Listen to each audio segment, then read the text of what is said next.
I like that not doc. That's pretty funny. All right, the stream is up. Let me get to the other channel here. Hey, there's already people putting memes. That's good stuff.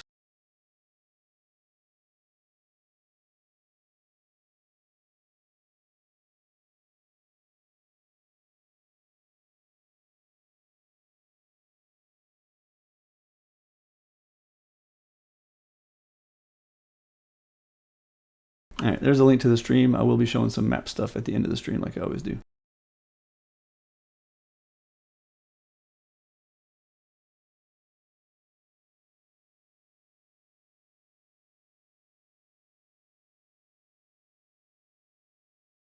All right, anyway.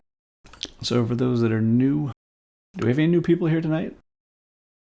Anybody?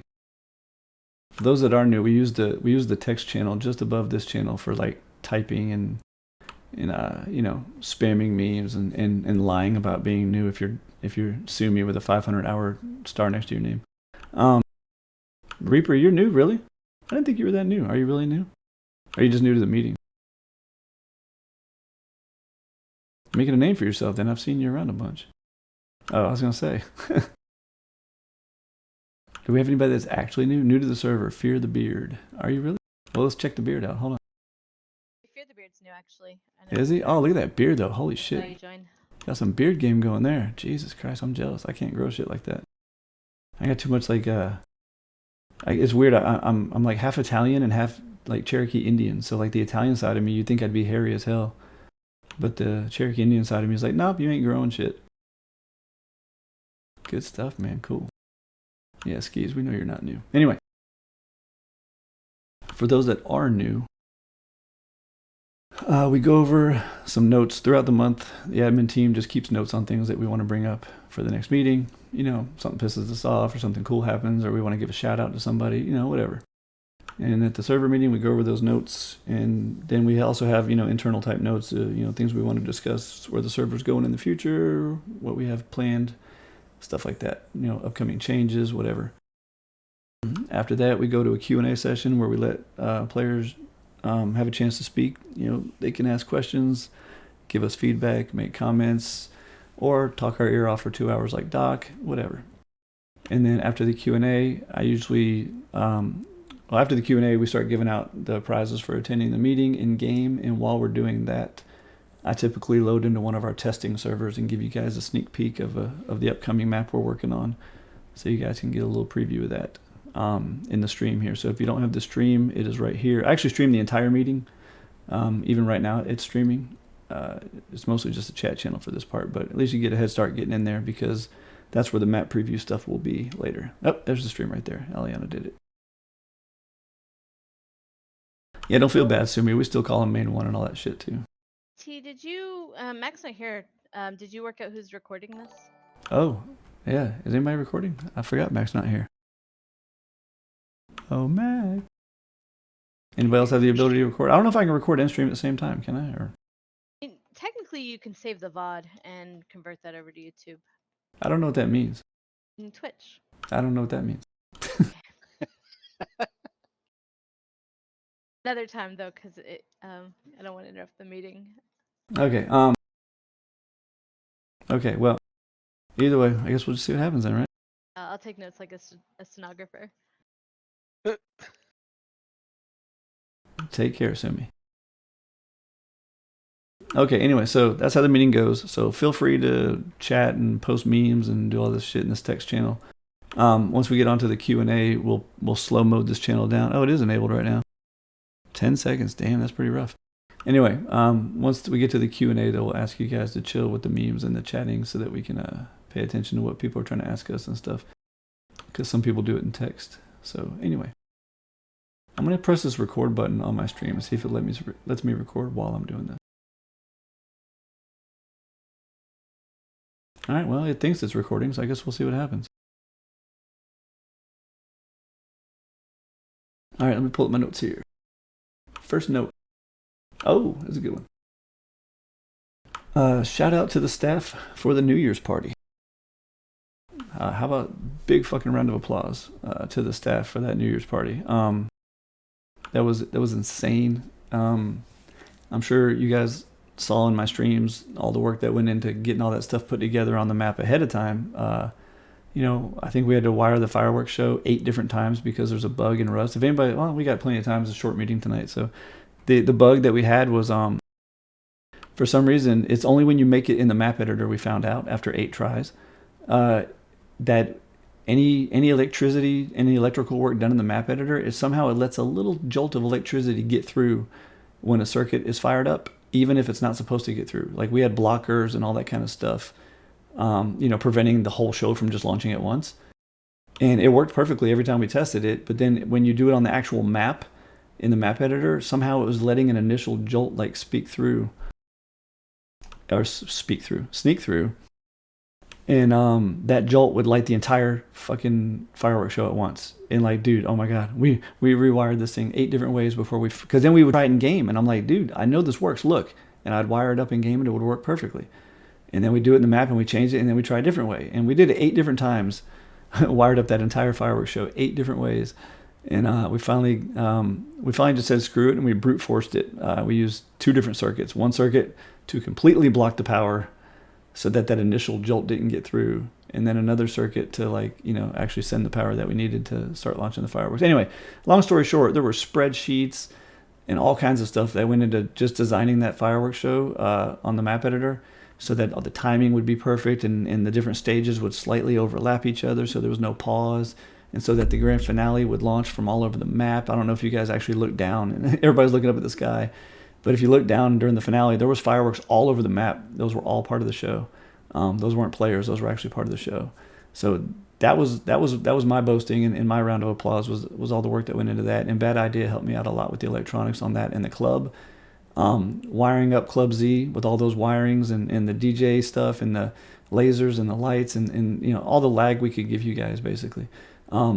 A lot of that was from me and Bad Idea, and we really busted ass on that. But that's not where the true props come in. The true props come in with the people that volunteered their night, their holiday with their families and whatever, and instead sat at a computer for like 4 fucking hours to run a bunch of different events to keep you guys entertained. And that's where the real props should come in right there. Those people really kicked ass.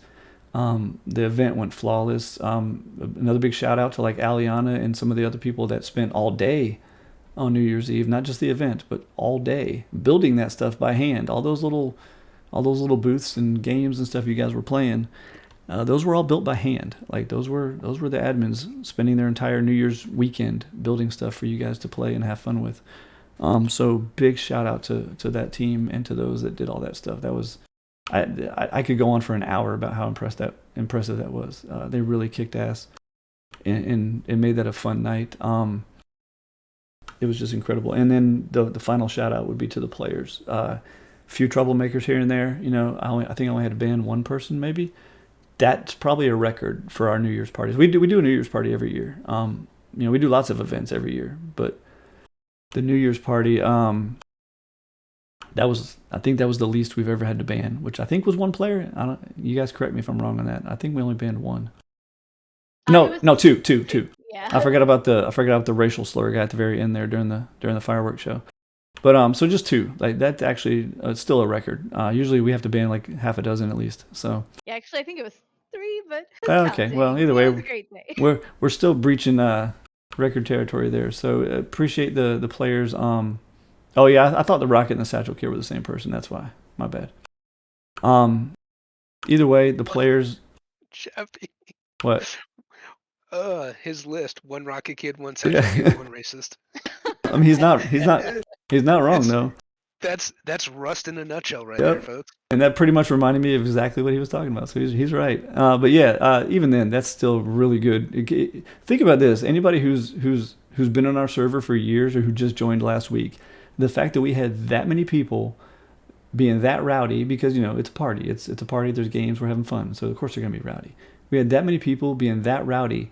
I mean, like especially you new people that are actually new to our server, like go to your old server and find me where you could see 12 Rust players standing in a single file line calmly. You know what I'm saying? Like Like that's like saying go find a kindergarten class where not a single kid is talking. It's impossible. And the players did it though. The players did it. I was roaming around with my band hammer all night during the party because it's the most I could do from the laptop I was on was just try to keep the peace a little bit.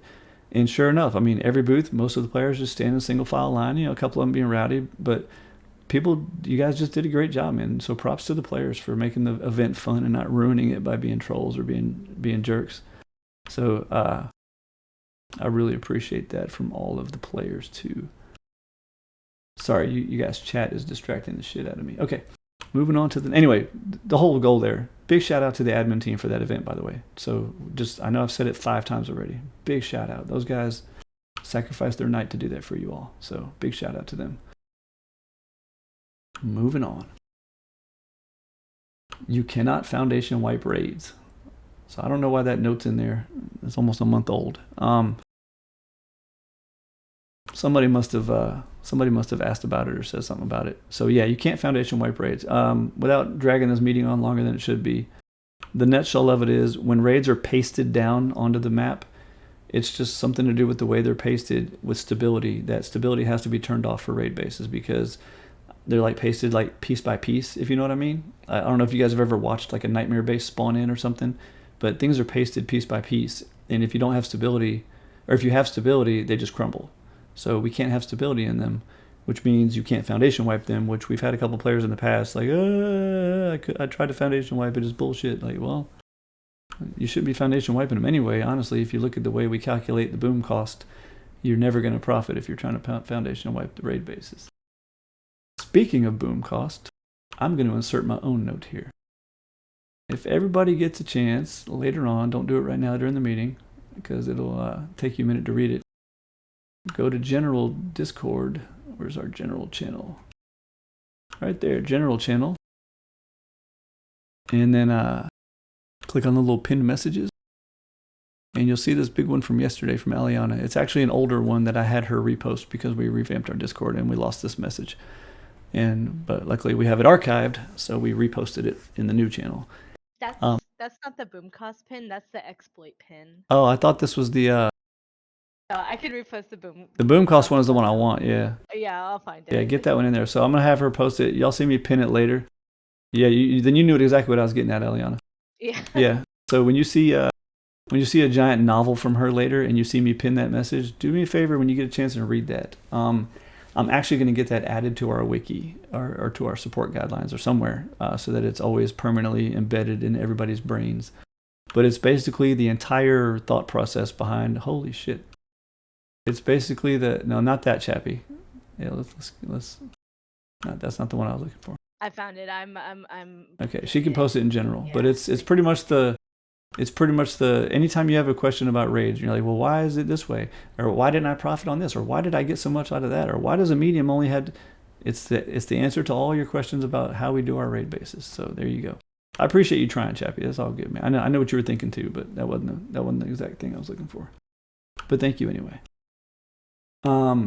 Yee. Woo woo. I'm gonna skip yours, Aliana, so you can finish what you're doing with that little post and then come back to yours. My next note from me is you cannot steal Hellies or Bradleys on our server. Please stop throwing hissy fits about competition. Ironically, a player rage quit today. Well, he tried to, and then I had to ban him today just over this exact topic, over a Helly on Utopia. I'm sure the Utopia players know exactly what I'm talking about. And then I have a note in parentheses. Tell the Zero Cool story from me on Terminus. So, as some of you know, I finally got to try playing a wipe on my own servers for the first time in 4 years. Was it 2 wipes ago, I think? And I did. I got to play like pretty much half the wipe, I guess, before I had to get back to work. But and the funny part of the story is, every single time I tried to go get a heli, sure enough, I knew exactly what was going to happen. Like, it got to the point where I would actually go look to see if Zero Cool was online first, because sure enough, he'd get it from me every damn time. And I mean, like, I would get the first shots on it and everything. Like, I was nailing it, and all of a sudden, just machine gun fire from hell, and just ripping that rotor apart. And he would get it. He would get the lock on it, and I hop back on my horse or my mini, and I'd go on about my business and running some more content. That's how the game goes, guys. And my thing is, with Zero Cool doing that to me, it wasn't, oh, what a jerk, he took my heli.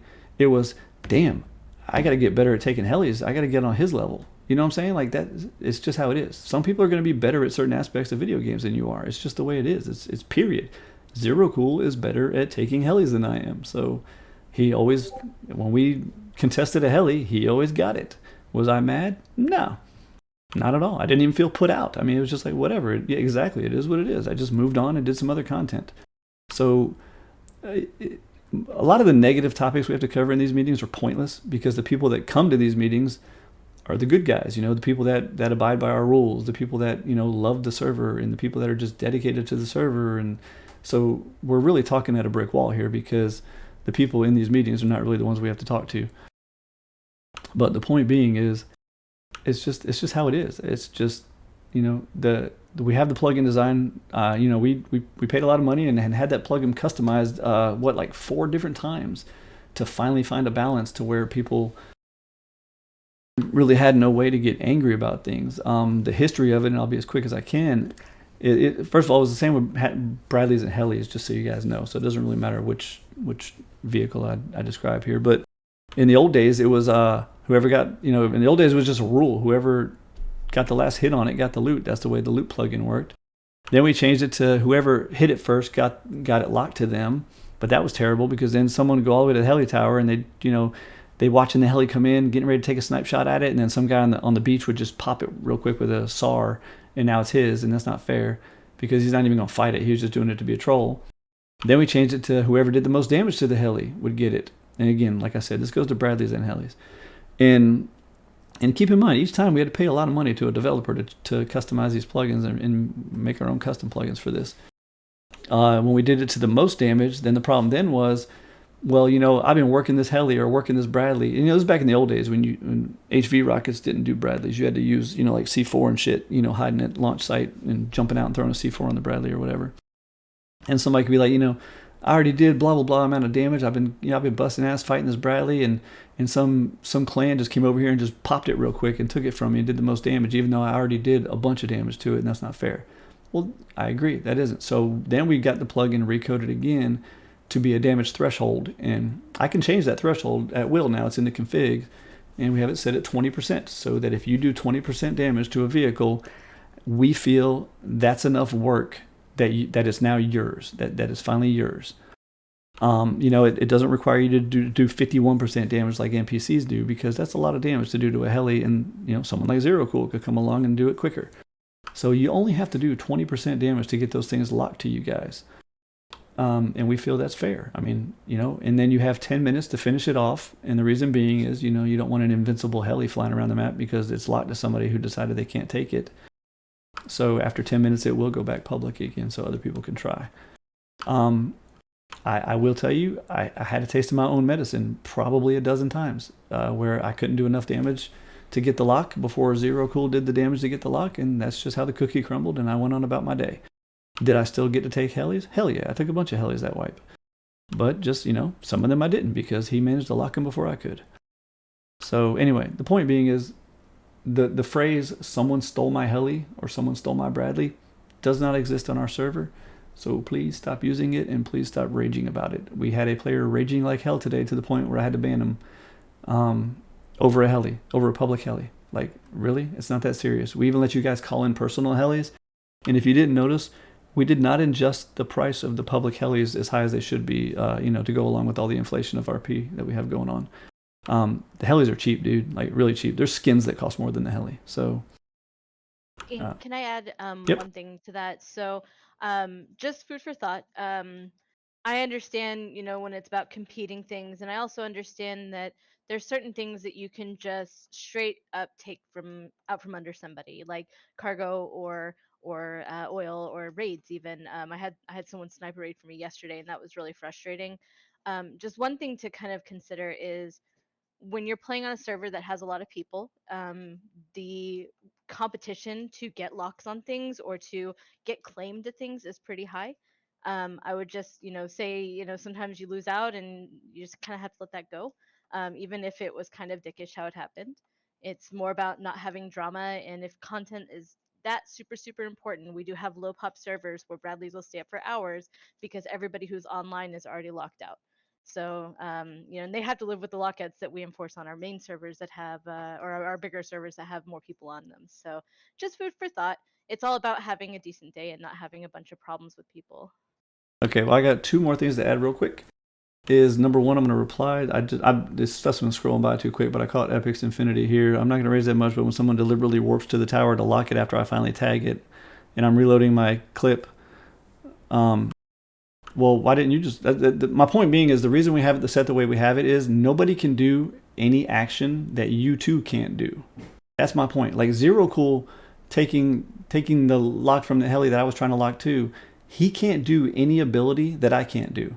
So if your gripe is that, well, someone just warps to the heli tower and takes it from me, well, why didn't you warp to the heli tower and take it? That's my point. The point is, you can't. No one has an advantage over anyone else except their gameplay or what they do. So if someone's doing it in a different way than you and it's working for them, then you should adapt and do it their way.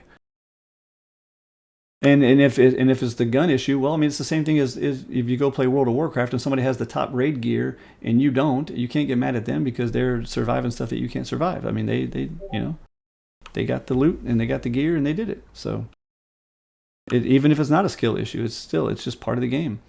And now back on to Aliana's point, she made an even better point than any of us have made, including myself, in this topic. And that's the fact of, then why do we still have one server that has 90 to 130 players? And I say 130 because on Wipe Day there's about a 30-person queue. We have one server that has 90 to 130 players on it. We have another server that's like 40 to 60. And we have another server that's like 20. And I guarantee the people on the 20 never have a problem finding a Bradley or a heli. And I guarantee the people on the 40 to 60 don't even have half the problem finding a heli or a Bradley that the people on the 90 to 130 have. So I guess my whole point of this, and you guys know me, I'm not trying to lay the blame on players like, oh, it's all your fault, you suck. I'm not doing that. What I'm doing is, at some point, players have to realize, hey, what part of this problem can I control and can I resolve myself? And there's a lot of things you can resolve yourself in this topic. Like I said, do what they're doing, or get better gear, or get better skill at. In the skill comments, not towards Epic's Infinity, it's towards myself actually. With Zero Cool, because he had better skill than I did. So get better gear, get better skill, or go to a server where there's less competition for it. I mean, we've been begging you guys to go to other servers. We even go through the manual labor, which is not fun, by the way, of transferring your RP, your skills, all your vet golds. We transfer all that shit for you to the other servers so it'll be as seamless as possible. We go through a lot of work for you guys to get on other servers, but everybody flocks back to the full one, and then they get mad because there's no stuff to do there. I mean, switch servers. Literally, just switch servers. There's so much to do on those other servers. It's insane. So, I mean, like, could you imagine a server where you could, like, go to Airfield and look, oh, look, green crates. Then you could fly to Dome. Oh, look, green crates. Then you could fly to the heli tower. Oh, look, a public heli. Like, well, that's They're what just those... sitting there. Yeah, that's what those other servers are like because no one's there. Like that. And then people are like, well, I don't want to go there because there's only 30 people. Well, duh. There's only 30 people because there's 40. 31. Yeah, well, no, the problem. Yeah, you're right. And the problem is there's only 30 people because there's 40 of you on main one. Yes, I'm still calling it main one. There's 40 of you on main one saying, I don't want to go there because there's only 30 people. Well, if all 40 of you stopped saying that and actually did it, then there'd be 70. You get my drift? Like, there's just... So my point being is there's solutions that are in y'all's hands that we can't solve for you. I can't force you to switch servers. I can't force you to get an M249, and I can't force you to, I can't force myself to be a better shot at hitting the heli than Zero Cool was that day. But, those are things you guys can handle yourselves, and it's not up to us. We've done our job of making a plugin so that if you put in some work, the heli gets locked to you. If someone else puts in better work, it gets locked to them. We did our job. Now you guys got to meet us in the middle and do your job, please. Anyway, moving on. I went way too long on that topic. Aliana, the next one's yours while I sip on some water. Yeah. So hi guys. So I kind of feel bad sometimes in these meetings because the kind of people who show up to these meetings, for the most part, are people who are really integrated in our community, and more often than not, not even the people that are breaking the things that we're even complaining about, or maybe it'd just be like one or two of you guys. So I always feel kind of bad in our meetings. This one I kind of think is a bit of an exception, so I'm sorry in advance, but I think that there's some people who are super integrated in Zombieland who need to hear this. When the Christmas 22 map came out, the newer one that has the candy canes that kill you, and I'm sorry about that. That's just, I'm sorry. But when that map came out, I was really excited because I think I put 30 custom build spots and then another, I don't know, 45 really aesthetic spots for building. And the reason why I did that was I was thinking, oh my gosh, everyone's gonna have some special place to build, and it's gonna be really cool because there's so much of it everywhere that everyone can have something really unique and special. The people are always like, "Oh, I missed out. I never get a custom build spot."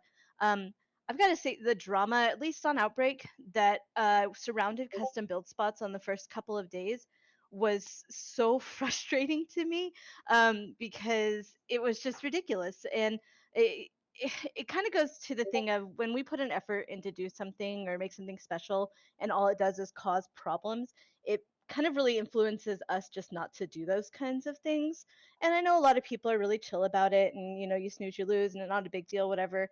But I need to ask people to try to check that behavior, and if they see others do it, try to check it, because all it does is kind of spit in our face for taking time to make something special. And enough of it, and it's just like, fine, I'm not going to do it anymore. And I know that's kind of like a tantrumy way to handle it.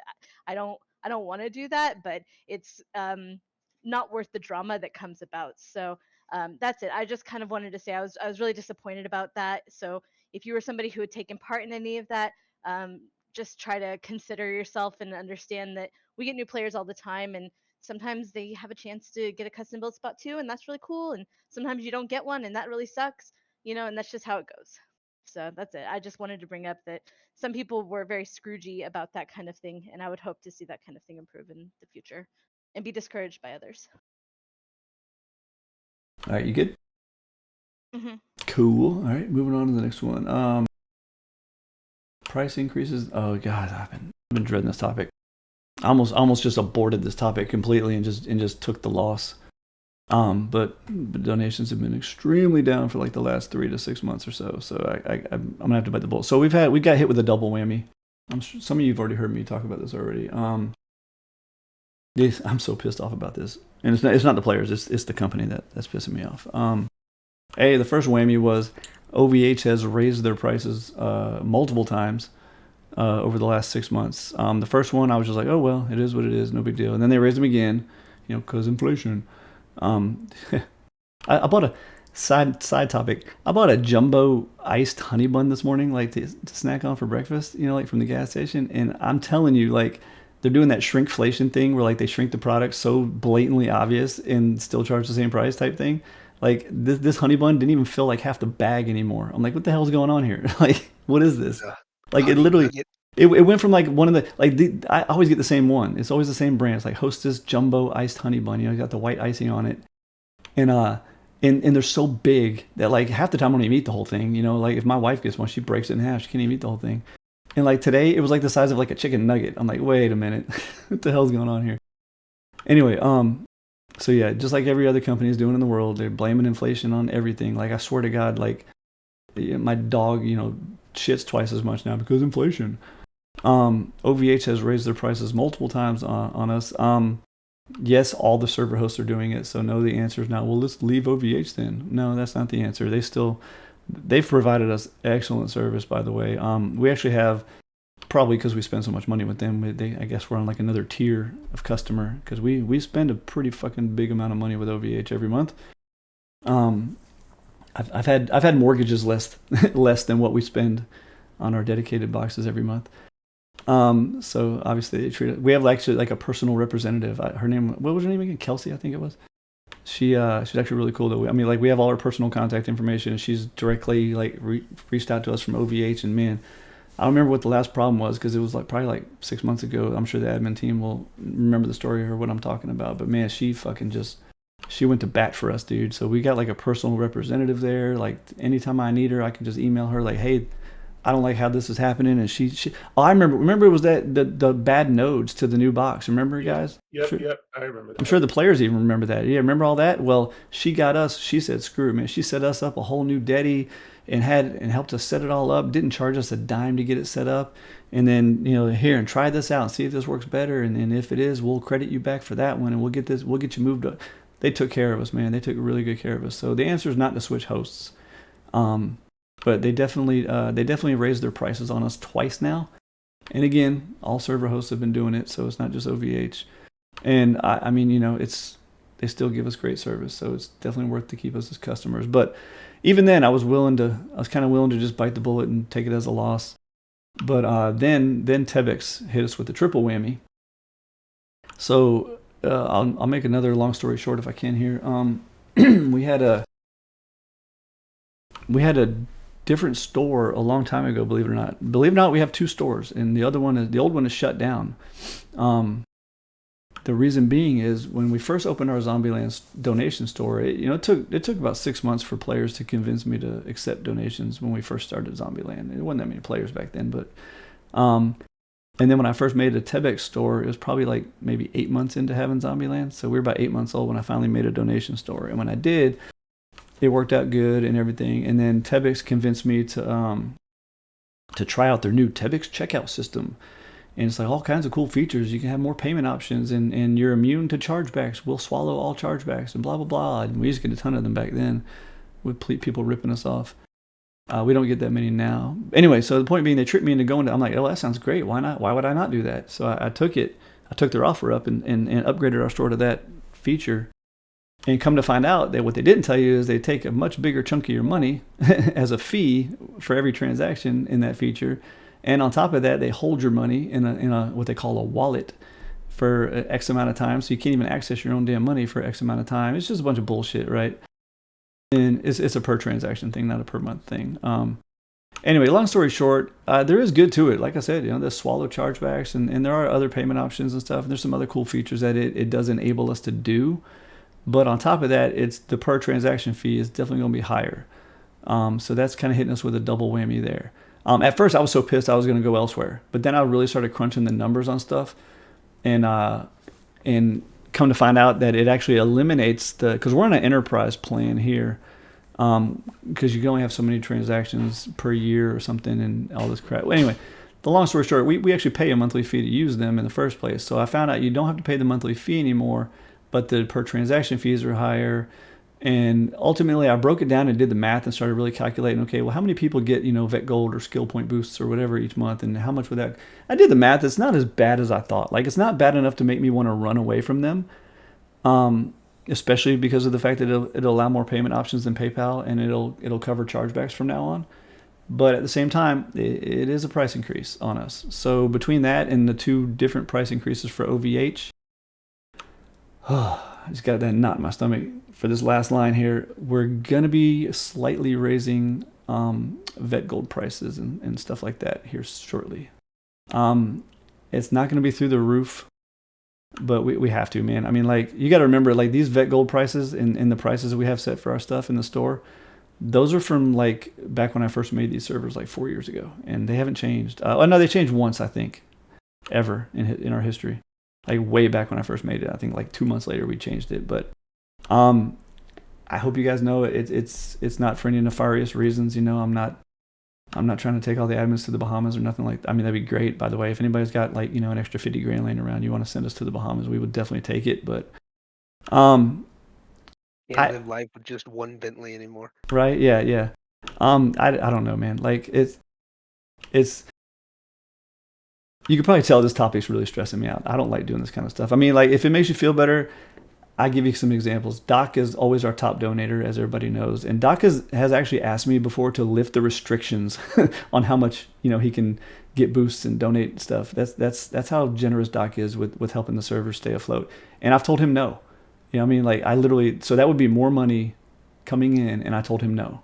So if that makes you feel better, that I'm not just doing this trying to rip people off. Or if you want, you can ask Aliana. I mean, she's told me before, like, when I got the staff, like, some gift cards for Christmas, and I was like, I've had a really rough year in my real job. Like, I think since October, I've made as much money in my real job as I normally make in a week. So yeah, since October. I work in real estate, and as you guys probably know, real estate market is fucked. So since October, I've made as much money as I make in a week normally, which is about like $800. So anyway, long story short is when I was getting the gift cards, I didn't mean to get in personal shit. When I was getting the gift cards for the admins for Christmas this year, A, they were lower than I normally do because I'm so broke, and B is I was like, Aliana's like my Zombieland psychiatrist. So I was like, I got to confess to you, I have to take this money from the server to pay for these gift cards for the team because I don't have it. I'm too broke.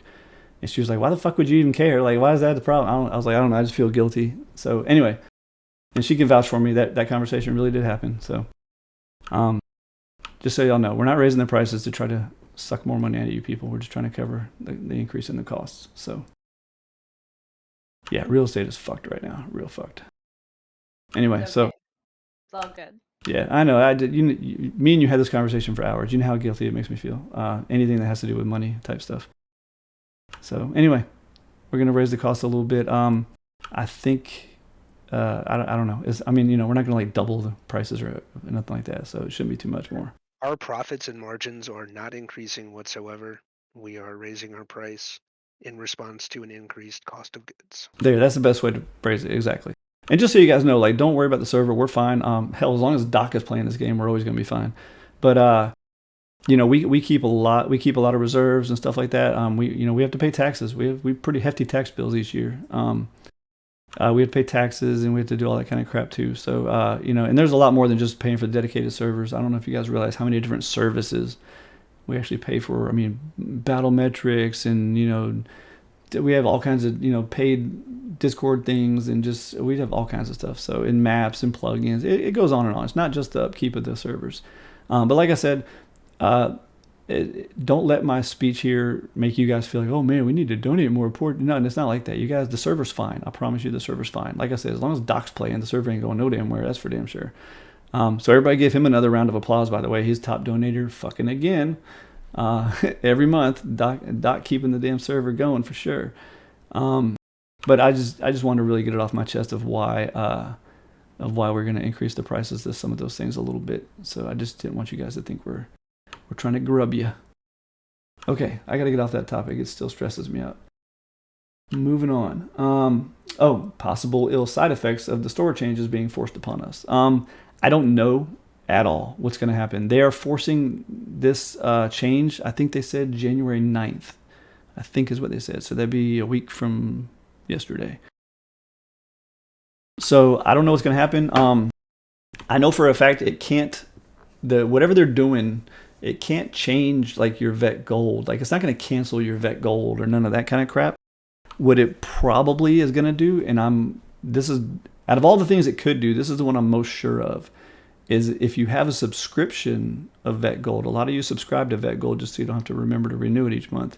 I think it's going to cancel that. I think it's going to forcefully cancel that on you. So just so you know, don't do it now. Don't be like, well, shit, let me read. No, just wait. Wait till it does. And if you want to stay subscribed to Vet Gold, just resubscribe after it yanks it out from under you. Because I think it will do that. The good news is, though, like I said, it's not, they physically, whatever changes they're forcing on us, they can't affect our server. Like, I'm the one that dictates what the store tells our server to do, if that makes sense. Like, I'm the one that inputs the commands into our store. Like, I'm the one that says, hey, store, when this happens, issue this command. So they can't do that. They're not going to change that. So if anything, it's going to rip us off and leave some vet golds that shouldn't be vet golds anymore. So what about a slight increase in what you get for the price increase? What? Anyway, so and so anybody that has vet gold or even vet gold for a year, it's not gonna, like I said, it can't affect your vet gold. Like they're not going to be, whatever they do isn't going to send a signal to the server, hey, kick this guy out of having vet gold. That's 100%. It's definitely not going to do that. What I think it's going to do is just cancel any subscriptions that people had, when you subscribed. I think that's the only thing it's going to do. Anyway, whatever it is, you guys know we got your back. We always help you guys out. We have issues with that kind of stuff all the time. Come in like, hey, what happened? My vet gold just suddenly stopped. And there's always bugs with the store. And we always take care of you guys anyway. So whatever happens, don't worry. We got your back.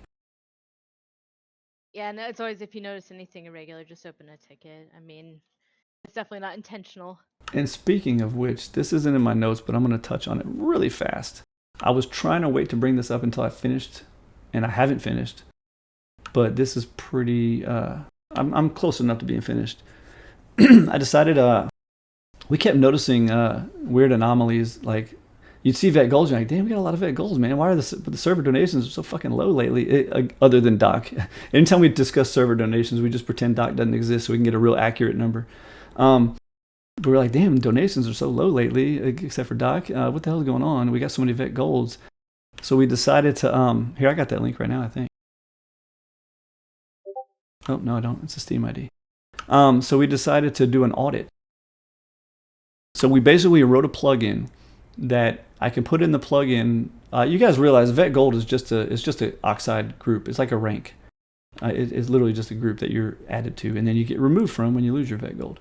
So we wrote a plugin that basically says for each person in XYZ Oxide group, export their name and Steam ID to a data file. And I did that on every server. I pulled the data files down, and then like when you guys transfer your Vet Gold from one server to the other, you're not actually transferring it. All we really do is I go look up your transaction in the store. I verify that you actually did get Vet Gold, that you're not just lying to us. And once I see it's there, I just change the expiration date of your Vet Gold to expire immediately. And then I buy you Vet Gold for free, because as the owner of the store, I can just buy things for free. I buy you Vet Gold on the new server. So when you do a server transfer, that's actually what's really happening behind the scenes is we're just expiring your current one and buying you a new one. So anyway, I took the data files and I went line by line through. I've only finished main 1 and main 2. And yes, I know that's not what they're called anymore. I've only finished those 2 servers. I haven't touched Light and Terminus yet. But I did an audit and I went line by line. I would take one Steam ID. I would go to my other monitor. I would look it up in the store and see if they had a current Vet Gold, active Vet Gold or not. The reason I did this is because we had a player put a ticket in like, yo, I don't think I should have Vet Gold. It should have expired a long time ago. And I went and researched. I'm like, holy shit, it did expire a long time ago. Thanks for, we rewarded him and stuff, and thanks for reporting it. And I was like, I need to do a fucking audit. And I did an audit. Just on main 1 and main 2, 187 people had Vet Gold that should have expired more than 6 months ago. 187 people had Vet Gold that should have expired 6 or more months ago. Some of them, all the way back in 2021, expired over a year ago. And many of them, some of them are literally in this meeting right now because I saw their names. Some of them were writing Vet Gold for free that expired at least 3 to 4 months ago. And I guarantee they knew it because I saw that they claimed their kits every day. And some of those ones, when I canceled their fake Vet Gold that they shouldn't have had, logged in, realized it, and then went and bought it. So there's no way they didn't realize it. Whatever, I'm not here to bash people, I'm not calling names. It's, hey, if my store doesn't work, my fault, right? At the same time, though, I like to think we all have a little more closer relationship than that. I don't like to think of myself as a business or a merchant. I like to think of myself as just like the guy who pushes the buttons and is your friend and helps you guys have a cool server to play on. So I thought we had a little more integrity and a better relationship than that. Maybe we don't, maybe we do. Or, some of the people I could believe for a month or two, you wouldn't even notice it. I really could believe that. Maybe some people, I thought I subscribed. I didn't realize I wasn't subscribed. But the ones that are like 6 months or a year, like, come on, there's no way you didn't realize that you were still getting Vet Gold all that time. Anyway, so I hand audited it and I removed all the invalid ones. That was 187 of those, and I still haven't touched Light and Terminus yet. I still have to do those too. I haven't got around to that yet. So if you're on Light and Terminus and you have a fake Vet Gold, it will be expiring very soon. Anyway, the point being is, can you guys just please be a little more honest? I mean, we put a lot of work into this, and that's not really fair. It explains why server donations have been a lot lower than typical for the last 6 months, because a lot of people haven't had to because they're getting it for free. Anyway, so point being, just put it. Yeah, go ahead. Oh yeah, I'm sorry. One thing on that, we've had a number of players open tickets and say, hey, can you check my vet gold? I think it should have expired last week. Yep. And by the way, and we do we reward people when they do that kind of stuff. I had a guy one time did that. And I was like, you know what? Now it Here, expires next month. yeah, I was like, here, keep it for an extra month then, just for being honest. Like, there's nothing wrong. Like, we're not gonna be mad at you. Like, it's not. Believe it or not, it's not your fault. We know why. Well, hold on. I saw in my defense, I spent like 100 a month. Yeah, but mining boosts are something different. That's not vet gold. There's a lot of people that do get boosts, but those aren't vet gold, and it's not fair to those who are donating for vet gold. But now again, at the same time, we're not. If you put a ticket in about it, we don't think you're being nefarious about it. Like, we know why it happens pretty much. You got to remember, there's three components that communicate with each other here, as the store, the server, the console stuff, in between with all the commands being issued. So all it takes is one little hiccup or one little lag spike when the store is issuing a command for it not to get registered.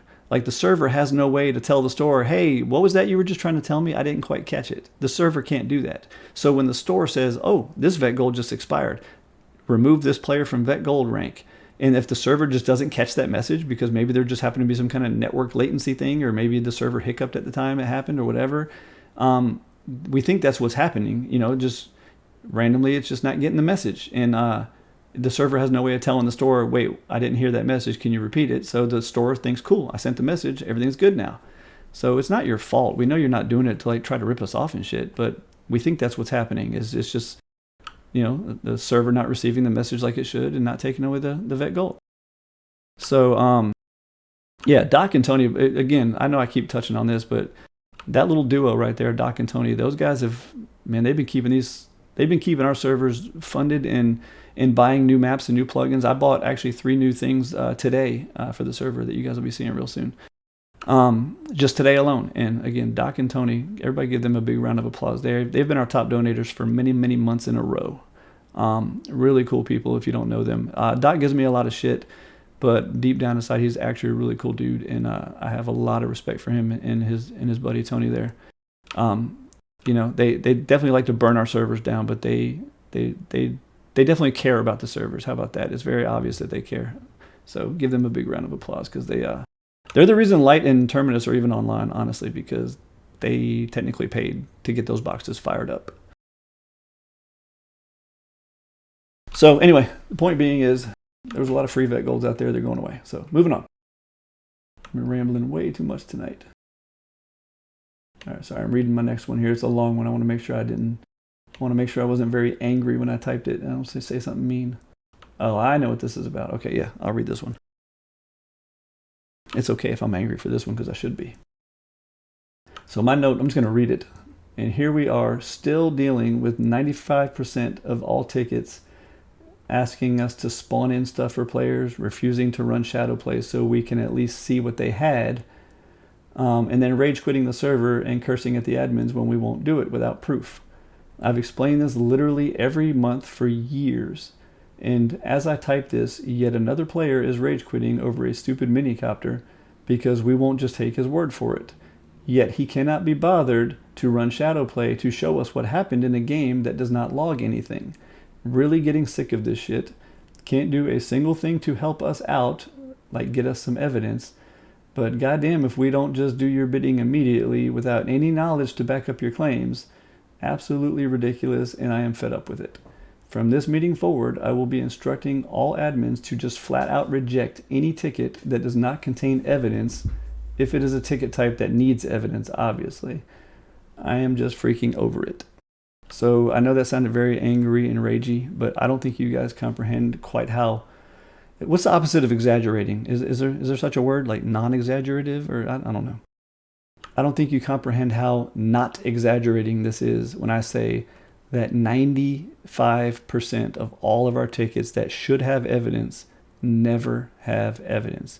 For those that are new to the server, what I mean by evidence is in a situation where it actually needs evidence. If you fell under the map and died, and you just need help getting back down under the map to get your corpse back, that doesn't need evidence. That just needs a fucking admin. you just need an admin to get in there and help you.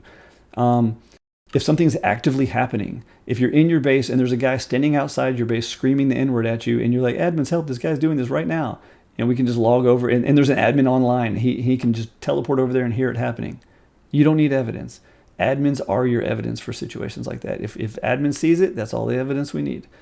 But let me just make this clear. I know most of you veterans of Zombieland are sick of hearing me say this, but let me make this really clear. Rust does not log anything. We had some guy the other day screaming at me personally, telling me I need to get better tools because he knows damn well Rust logs everything, and I can tell, no, I can't. It does not log any of that shit. It doesn't log anything. So when something happens and you don't get a record, oh, such and such, I was on oil rig first, and this guy ran over there and started hitting the lock crate before me, and I was there first. You just pull your logs. You should see that I was there first. What log? Show me in the log where it says you were there first. I've showed Rust logs in the meetings before, and everybody in the meeting when I showed it was like, that's it? Yeah, that's it. It doesn't show us anything. So if it's a situation of a he said, she said, that's the best way to phrase it, I guess. If it's a he said, she said, you need to run shadow play or something. If you guys want, I will be more than happy to go through a shadow play tutorial at the end of this meeting to show you how to set it up. It is very easy. And the next person that says, I can't run shadow play, my computer's not powerful enough, I literally am going to ban that person because that's not true. That's a complete cop-out. That's just being lazy, and you don't want to do it. Because I run shadow play on my 16 gig laptop, 16 gigabyte memory laptop, and I play Rust at nice looking graphic settings on that thing. I was at the New Year's party on that 16 gigabyte laptop with shadow play running in the background. So if I can manage the New Year's party on a 16 gig laptop with shadow play running, you can run shadow play, I promise you. So stop with the excuse. And I hate to be so ragey and sound so mean in this meeting right now, but if you guys only knew how often we have to hear this, stop with the excuse, I can't run shadow play. And stop with the excuse, well, just go look in the laws, can't you? Oh, I wouldn't lie to you. Why would I lie to you? Or I'm a donor. I don't care. Just run shadow play or the AMD equivalent if you have an AMD card. Or actually, it's even an Xbox Live now, isn't it? The Xbox thing built into Windows even. Yeah, I was going to point that out. Yeah, it's even... If you guys don't want to download anything, you can set up back recording right now. Just press the Windows keys. We'll do a tutorial after. We'll do it after. Okay, so... One thing, if you have NVIDIA drivers or AMD drivers, you are already running it. There is no, I can't run it. It runs in the background no matter if you have it turned on or not, if you haven't messed with the drivers. Yep. So, again, I know I'm coming off like a dick, but you guys don't understand how many times we have to deal with this. And the worst part is every time we have to deal with this, we end up being the ones shit on because the player gets all pissed off and cusses at us and quits the server because we won't just spawn them in everything that they claim that they lost. Like, we have no way of knowing that you lost anything at all. We have no way of knowing any of that stuff.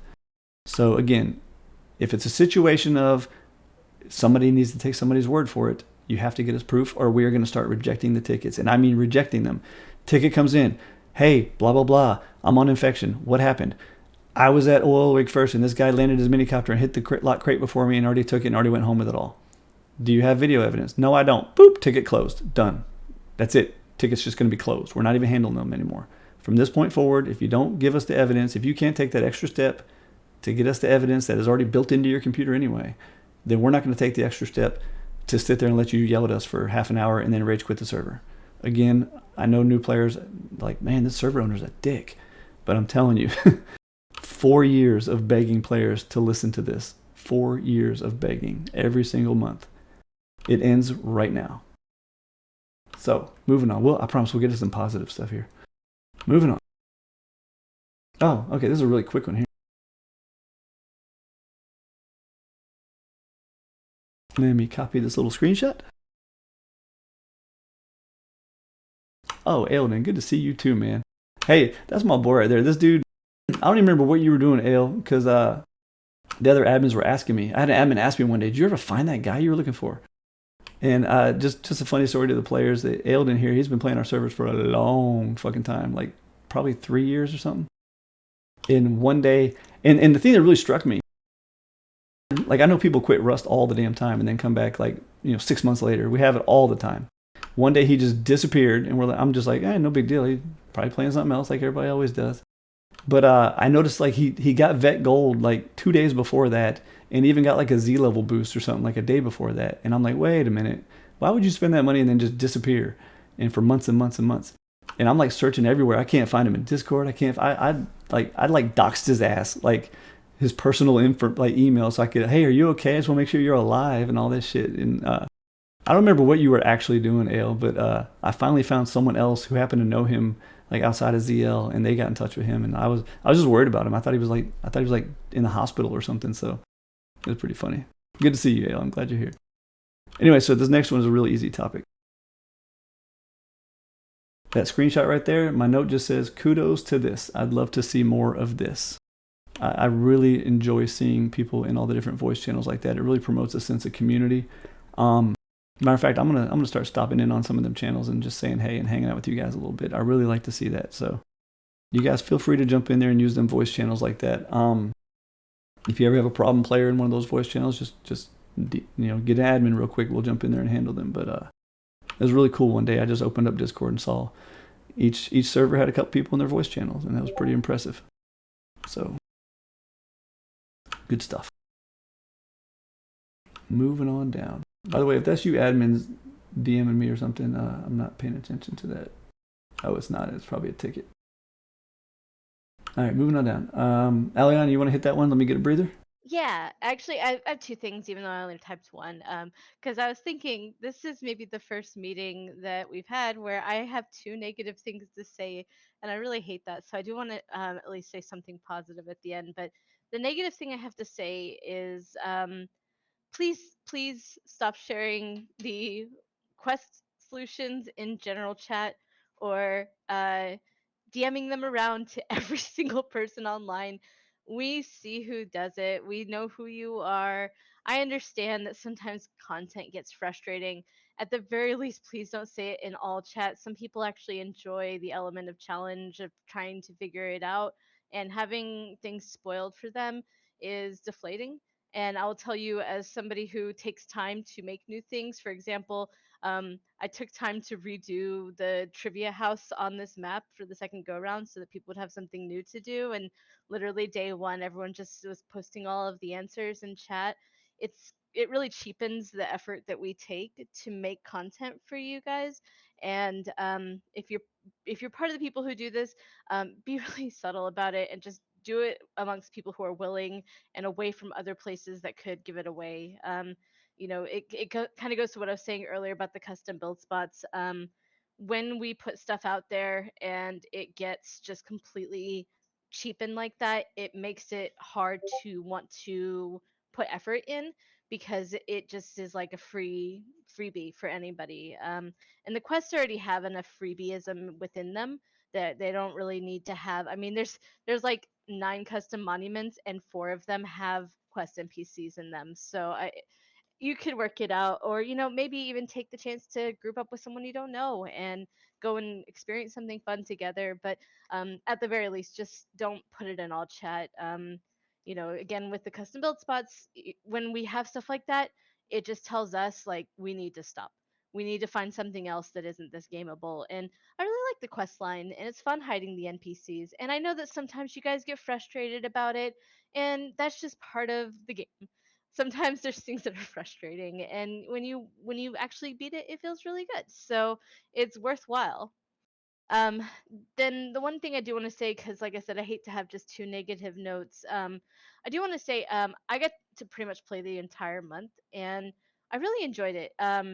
Despite the things I said that were negative, the sense of community and the server that I was playing on was really cool. I want to shout out a couple people. Jade, Waffle, Spudnuts, I saw helping new players, giving starter kits. I know that there's plenty more of you guys doing that dragon, doing that kind of stuff. The Reindeer Defense Force that were going and dispatching out to horde locations and cleaning up the hordes since they tend to cluster up really badly on the map that I made. Um, I really want to appreciate you guys. I hope that the shenanigans were as fun on the other servers. I didn't get a chance to come and see you guys, but I just really enjoyed my last month playing with you guys and seeing all the different people and seeing the returning faces and the communal things that you guys did to help each other out. It was just really cool. Reminded me a lot of why we do all of this. So thank you very much for being awesome. Hopefully T's back by now. No, I'm still here. I thought you were gonna hit both your topics. I did. Oh, did you? My bad. I did. Yeah. I guess I was not here. I'm trying to find my way back to the meeting notes channel there. You know what I do when you're speaking is I go through and handle all the other things, all the other notifications I'm getting in Discord. Okay, cool. So yeah, you got both of yours there. Oh, I thought you were handling my last. No, you did handle my last one. Perfect. No, you didn't handle. Okay, gotcha. All right, so my last one. When you said you had two, I thought you meant you were handling my last one. Is what I was getting at. Okay, the last one is. Oh my God, I have announced this numerous times and I even pinged everyone. Please read it. Well, let's just do that. I'm going to link this and then I'm going to explain it real quick, and I'll be real quick because the link actually explains all of it, but I'll just do the TLDR. This announcement right here. Although I guess if you're in this channel right now, then it doesn't apply to you. But that announcement right there, if you see other people bitching that they can't see Discord channels, back when we revamped our Discord, we added a role called verified. And what that role means is that you've selected your server and are now considered verified, and it opens up the rest of the Discord to you. So for those watching the stream, if you watch my screen right now in the stream, all you do is scroll through the billion channels I got here. Go to server info and pick your server. Now some of you that have had this problem are like, I already did pick my server. And you're right, you did. But you got to pick it again since that announcement where we revamped our Discord. And it was a while ago. So if you've done it since then, you're fine. But basically, then in a nutshell, if you can't see all these channels down here, that's because you haven't verified. And the way you verify is just by picking your server. When you pick your server, it gives you the verified role, which opens up all the other stuff in Discord for you.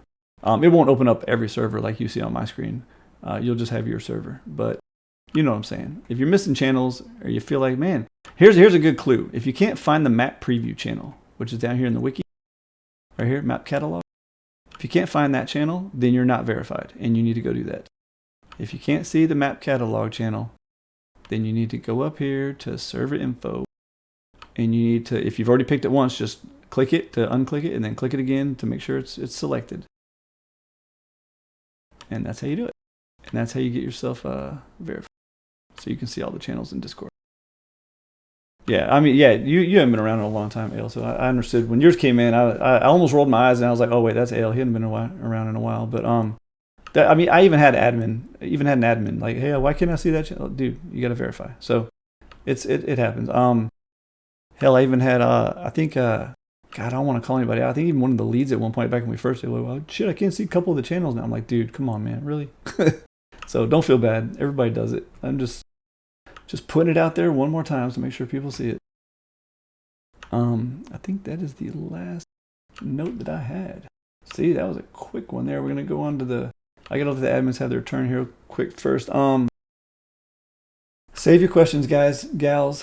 When we do the Q&A, we do it in an orderly manner because I can't keep up with the chat. Any lead have anything? It's just two of you right now. So Nola or Eliana, you got anything else you want to throw in there? I'm good. I don't know. I had a good wipe. Yeah. We got map stuff done. Got to do a little playtime. Really loved Christmas map. I built in the forest, which was fun. And Yeah, it was a good month, new year. It was a nice chill month, man. Speaking of which, props to the players for that. It was a pretty chill month. We didn't really have much going on. Speaking of the month being over though, all the Christmas stuff will be going back to normal here shortly. I know we all love the gingerbread zombies, but they will be going back to normal zombies that are still going to murder your face, but they'll look more like zombies now. We apologize in advance for Zombieland. Yeah. Zombie Island. Yes, sir. And your kits when you die and you respawn, all that stuff will go back to normal. It won't be Christmas themed anymore. No, they're not tougher. They just have a weird hitbox, so like your headshots aren't always headshots like you think they would be. It's kind of weird, but whatever. So that should be good. Also, Eliana, I should have probably talked to you about this during the staff meeting, but you're very good at Discord searching. Maybe you can find the announcement. Zombieland is hiring. If anyone, actually, you don't need the announcement anymore. Now we have the new application process. Never mind. Although the announcement helps though because it explains a lot of stuff about what we do.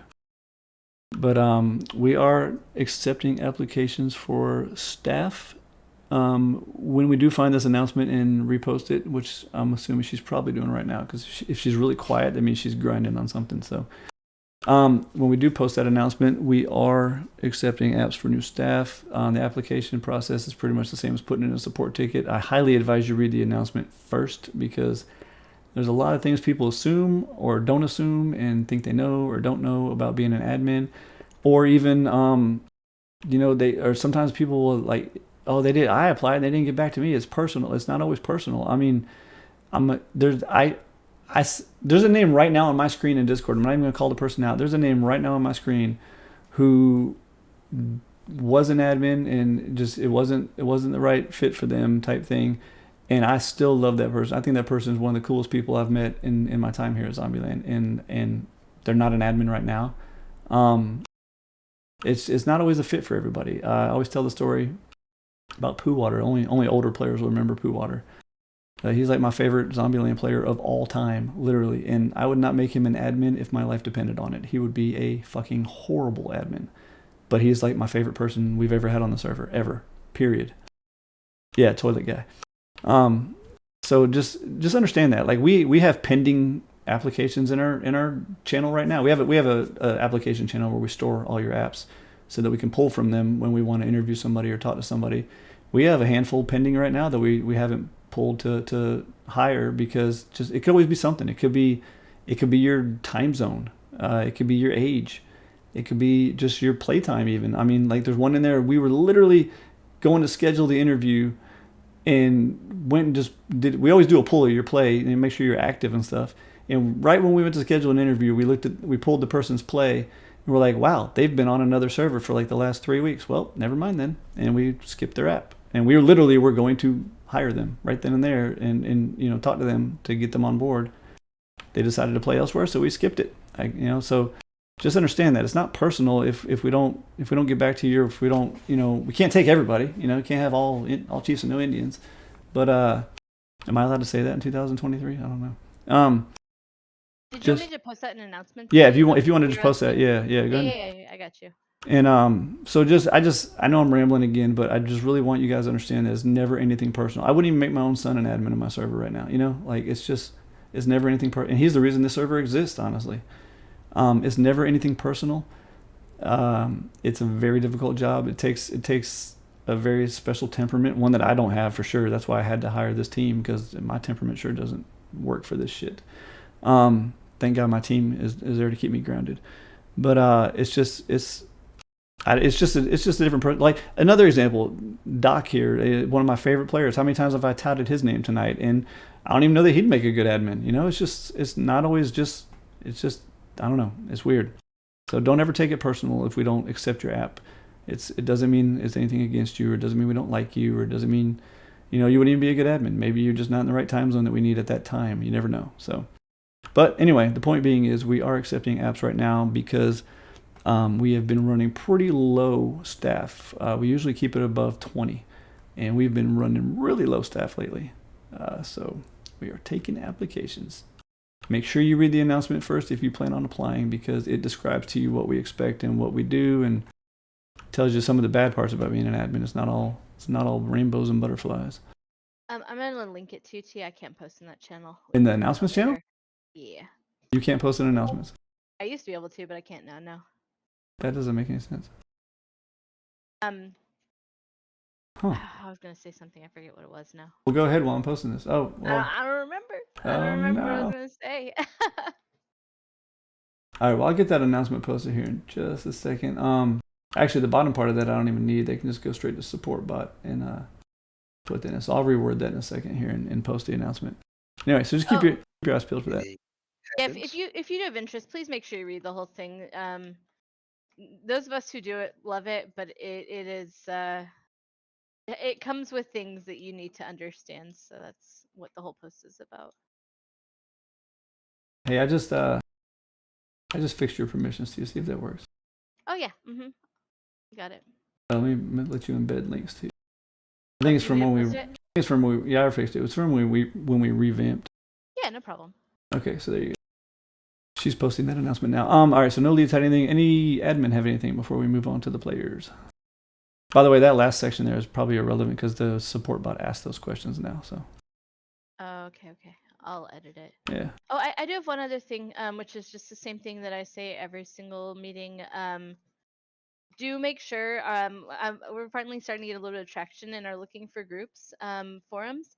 If you didn't know, we have forums. After you've tagged yourself correctly in Discord, you can see them. And if you are starting up a wipe and you have room, consider picking someone up. It doesn't mean they have to live with you. You don't even have to share loot. And if you're looking for groups, be sure you post, because this game's a lot more fun with friends, and certain content is so much easier with just a couple other bodies. So consider expanding and networking. Yeah, there's been a lot of good connections there. And for those, I kind of do this every meeting.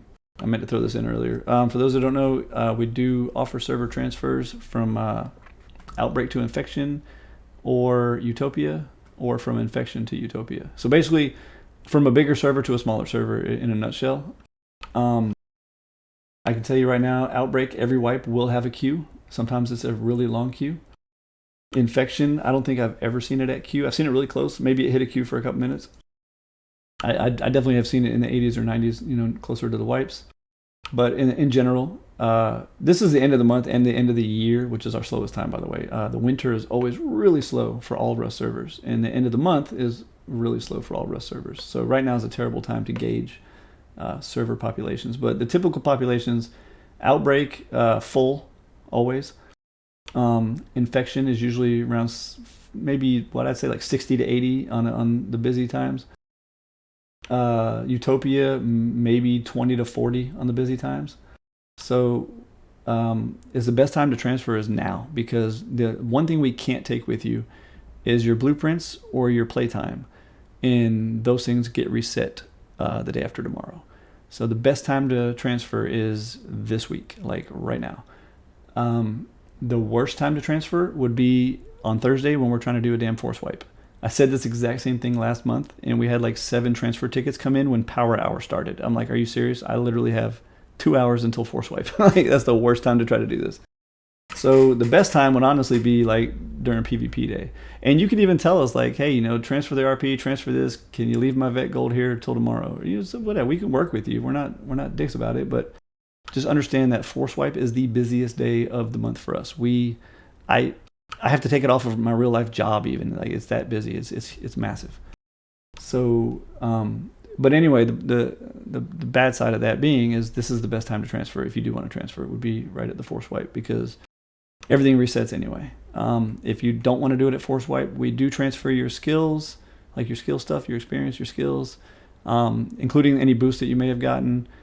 We do transfer gold ranks only. We cannot transfer playtimes. We just can't physically. I would if I could. It's just not possible.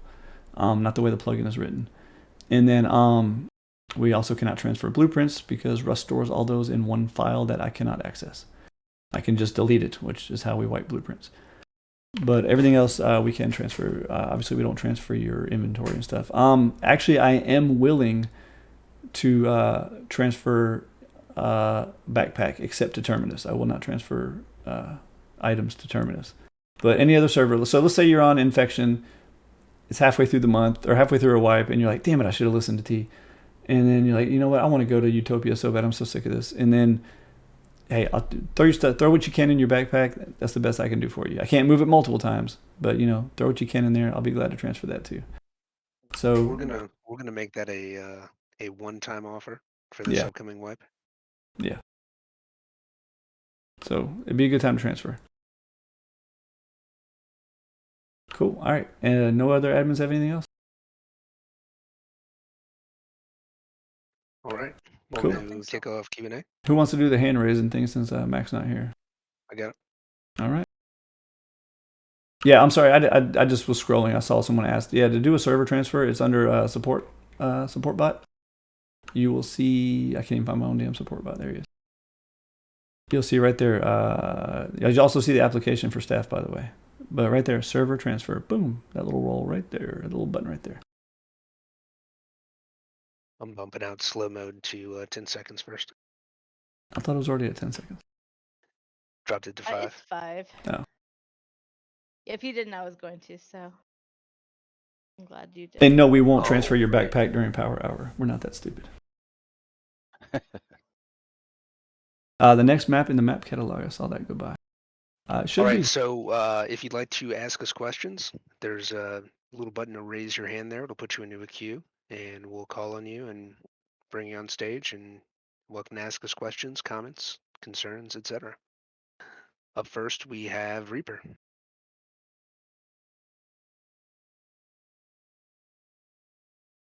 Hey guys, quick question on Terminus. Is there anything that can be done to change quest rewards differently than other servers, considering the way the server works? They already are. Terminus has its own custom quests. But gathering quests don't necessarily. Um, I think we have a channel where Yeah, I we think said, there was even a channel. Yeah, tell us what quests you want to see. Like, make up a quest.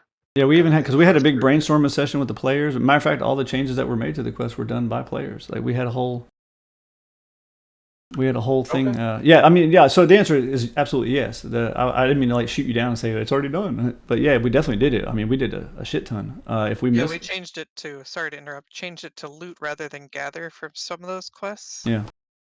And if we miss some, by all means, let's discuss it. I mean, we're not gonna do it right now. That'd take a little too much time. No, that's fine. I'll look at it again and I'll send a private message or whatever and If- get back to you.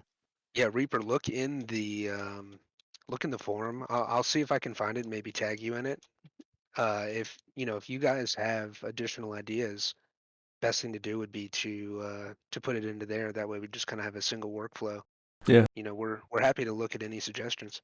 Yeah, I'm definitely fair down. enough. Terminus is my baby, dude. So I'm down for whatever. but- I tried it because of you, man. Yeah, I thought I covered all the bases, and if I missed a couple of questions, man, absolutely, we'll work on it. And yeah, to anyone out there, I saw someone just ask. Well, let me make sure you're done with your question. Is that your only question? You good? Yeah, no, you can mute me again.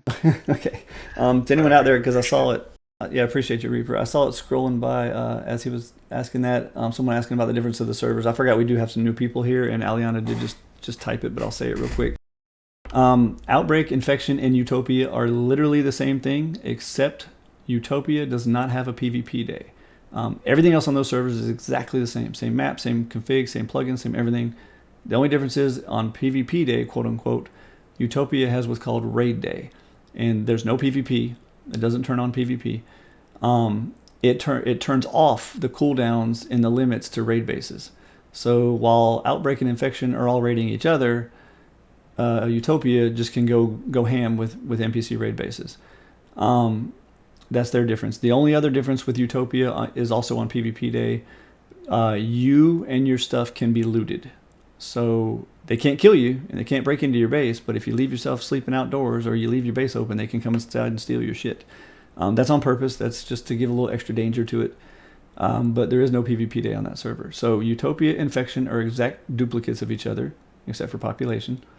And Utopia is the no PvP day, but other than that, it's the exact same too. And for those who don't know, Terminus is its own different gameplay. It's an entire different game mode.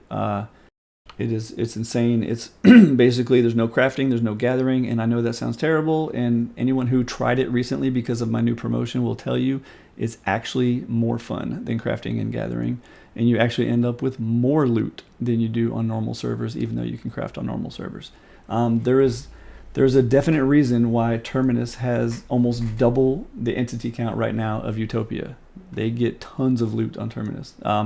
Terminus has custom loot tables from top to bottom. Every single item in the game, even items that are not meant to be in the game, test gens, bandit gear, stuff like that.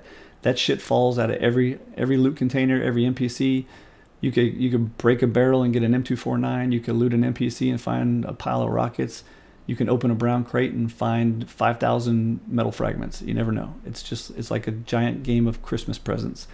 And it's slow starting, like the first hour or two. It's like, oh man, this is kind of rough. But man, once you get rolling, it's stupid. I think by day 3 of the wipe, we must have had like 5 boxes of guns, and we were only keeping the really good ones. It was stupid.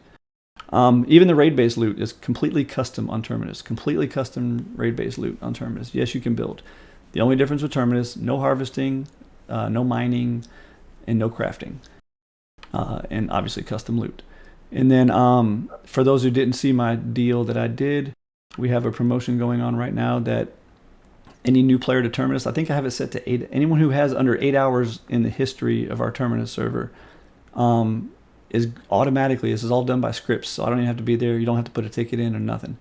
The minute you log in, it automatically gives you Vet Gold for a full week of gameplay on Terminus, and it gives you so you get Vet Gold for a full week for free on Terminus, just to bribe people to give it a try. And on top of that, those same new players also get a kit that is only available for 12 hours, and it's kind of like a, hey, yes, we realize the very initial start is the hard part, so here, let us get you past that so you can see what Terminus is really like. And that kit is like, I think a TC, a building planner, a hammer, a lock, a door, a box, you know, some of the basic shit. At least put a base down real quick so you can actually go out there and feel what Terminus is like to play, because that's really the hump you got to get over when you play Terminus, is just the very initial start. So once again, reiterate. Thumbs rolling in.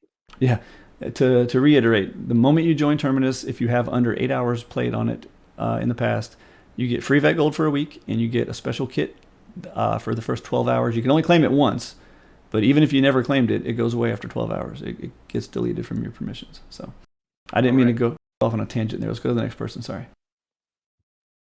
No, that's good. Terminus is awesome. Try it out. Up next, we have Briscoe. Oh, God, this guy.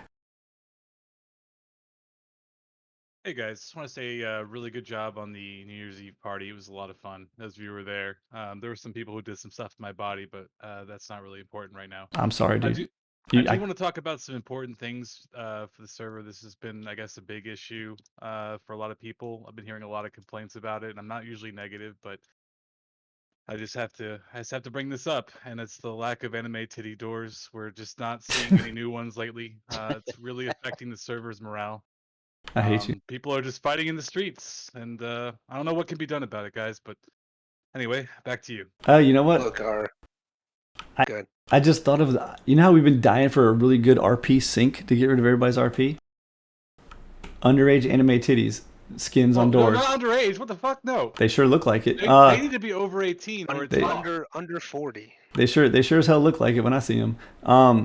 Those skins are going to now be 50,000 RP in the skin shop. Perfect. We got it. Wait. But we're going to put more of them too. Oh, okay. Well, I guess we all get something out of this then. No, that's how we're going to know who the pervs are, because they're going to have like negative 400,000 RP. They're going to be taking out loans. They could be doing mortgages on their bases and shit to get more skins. Just follow Milkshake on Instagram. I'm sure you'll get your fix. Oh God, I probably get the FBI flagging me too. I'd like to leave now. No, it's all good. Hey, thanks Briscoe. Hey, and Briscoe, hey, appreciate the kind words about the party, and you definitely know the people that are responsible for such a great time that night. Make sure you thank those people directly, because that was a great time on New Year's. And I know he can't reply to me because he's out of the channel, but he knows what I mean. Oh, right, now that we're done with freaking Briscoe. Licks! Hey, there's a person I convinced to try Terminus right there. Good old Licks. Come on in here. Oh, she's typing. Okay. Lick says, a few questions. I saw Giant Excavator on the next map. Will this have the same output as vanilla on Terminus? Yeah, it's a vanilla monument. We don't alter. I don't know what you mean by on Terminus. We don't have Giant Excavator. Wait, I'm confused. For the next map. Next map. Oh, so you mean, will it be altered on Terminus? Like, will it be different? Now, it's a vanilla monument. We don't touch vanilla monuments at all. So whatever Giant Excavator does, it does. I thought we completely removed Giant Excavator from all maps. We did. It's yeah, Cryo's been dealing with some real life stuff. He's been a little absent in the last week or so, but we are actually. I need to touch on this, Cryo. I'm not just doing that to call you out. So we're giving this a shot. We have, as Cryo just said, we have disallowed Giant Excavator for well over a year now. God, it must have been almost 2 years. Because of the fact that on a PvE server, when Giant Excavator's on the map, and you got multiple hoppers you got to watch, and you got a control panel you got to watch, and all this other shit. And as I said earlier, nobody ever gives us any proof. So guess what that led to with Giant Excavator? Nothing but arguments. And then, oh, check the logs. You can see that this person stole my rock out of the excavator. No, we can't see that. So we're going to give it a try. And I don't have very high hopes about this. My hopes are actually so low that I actually I always tell you we can't modify vanilla monuments, which we can't. But I can put stuff on them, like decorate them, the same, like, you know how I put a SAM site on the dome and stuff like that. I put a giant sign. Excavator. Yeah, put a giant sign with a bunch of flashing lights next to the control panel of the giant excavator for this coming up wipe. And I'm putting on that sign, basically, in a nutshell, watch your own stuff. If you don't have a video and your stuff gets stolen, don't even put a ticket in because we're not helping you. So if we see a bunch of drama from this giant excavator being on the map, we will never put it on a map again. We stopped putting it on the map for over a year because of arguments, and if it happens this map, we're just going to go back to not putting it on the map anymore. Can I add another piece of drama to that, T? Sure. Can we not hoard it either? I know that Face Punch added the ability to summon with signals basically for the signal drops. Let's not hoard it either, folks. Let's share. It's a community thing. Right? I think that was actually the final straw when we said fuck it. That's what happened last time. Yeah. There was a couple groups who pretty much were constantly keeping it on lockdown. Everybody wants to try the new content, so it won't be new. It's not new, but at the time it was new, and it'll be new again for us in a way. But regardless, just share. Sharing is caring. Oh, we should put the excavator in Zombie Island. That's a great idea. Good call. Good call. I like it. Anyway, yeah. The point being is, if it causes drama, we're getting rid of it. So just know that ahead of time. The famous Drac quote. This is why we can't have nice things. Lix's next question was, when becoming an admin, this I'm assuming means you can't play with other players. So you can play with other players as an admin. You can't base with them, and there's a little bit of rules for how you play with them. And that's something that we cover.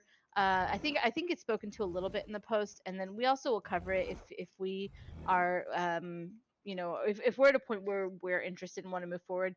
We usually will have one more conversation where we kind of spell all of that out for you.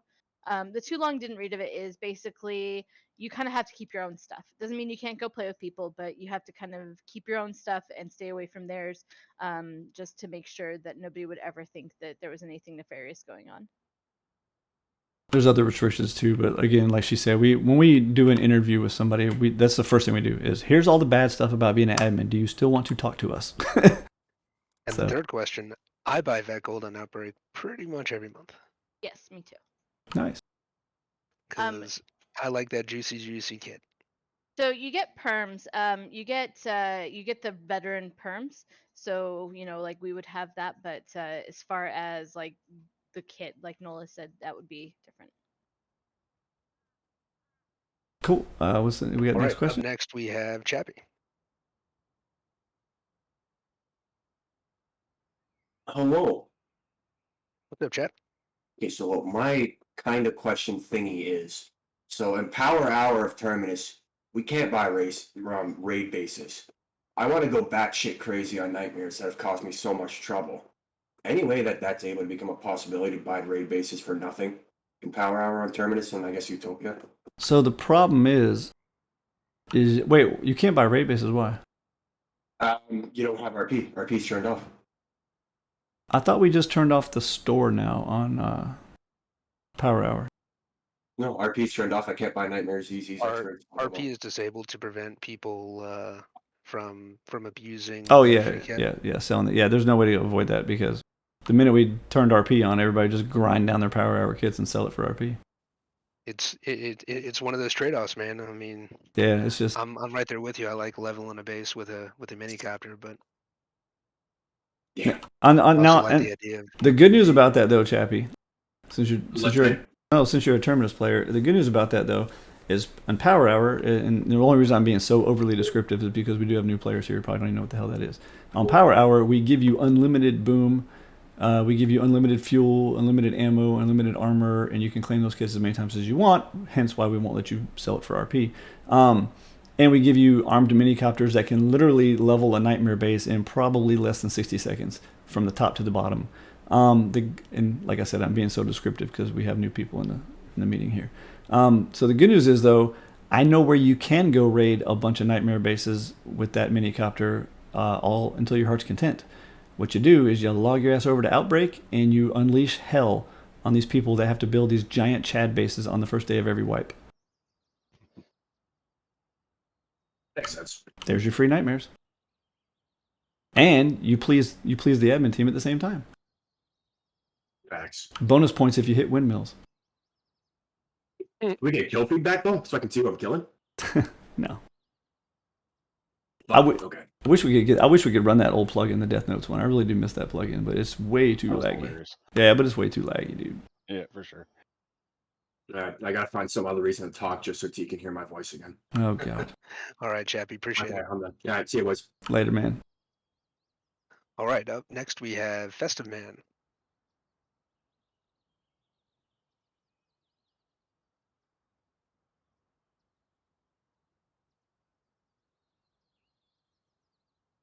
Hey, Festive. How's it going? What's up, man? What you got?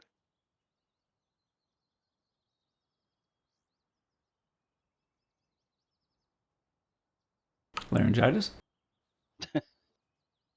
Hey, we heard you for a second. We heard you say how it's going, but your mic may have been muted. Hello? Oh, there he is. Hey, there we go. Okay, there we go. So yeah, I was playing a lot last week because I was on holidays and everything. One thing I did or that caught my eye was as to why the heli respawn, or what is it? The cooldown is like 8 hours, but for like Bradley is like 2, I think. I don't know how specifically the loot works for that, but it kind of felt pretty even. It's because you can call a heli that comes directly to you.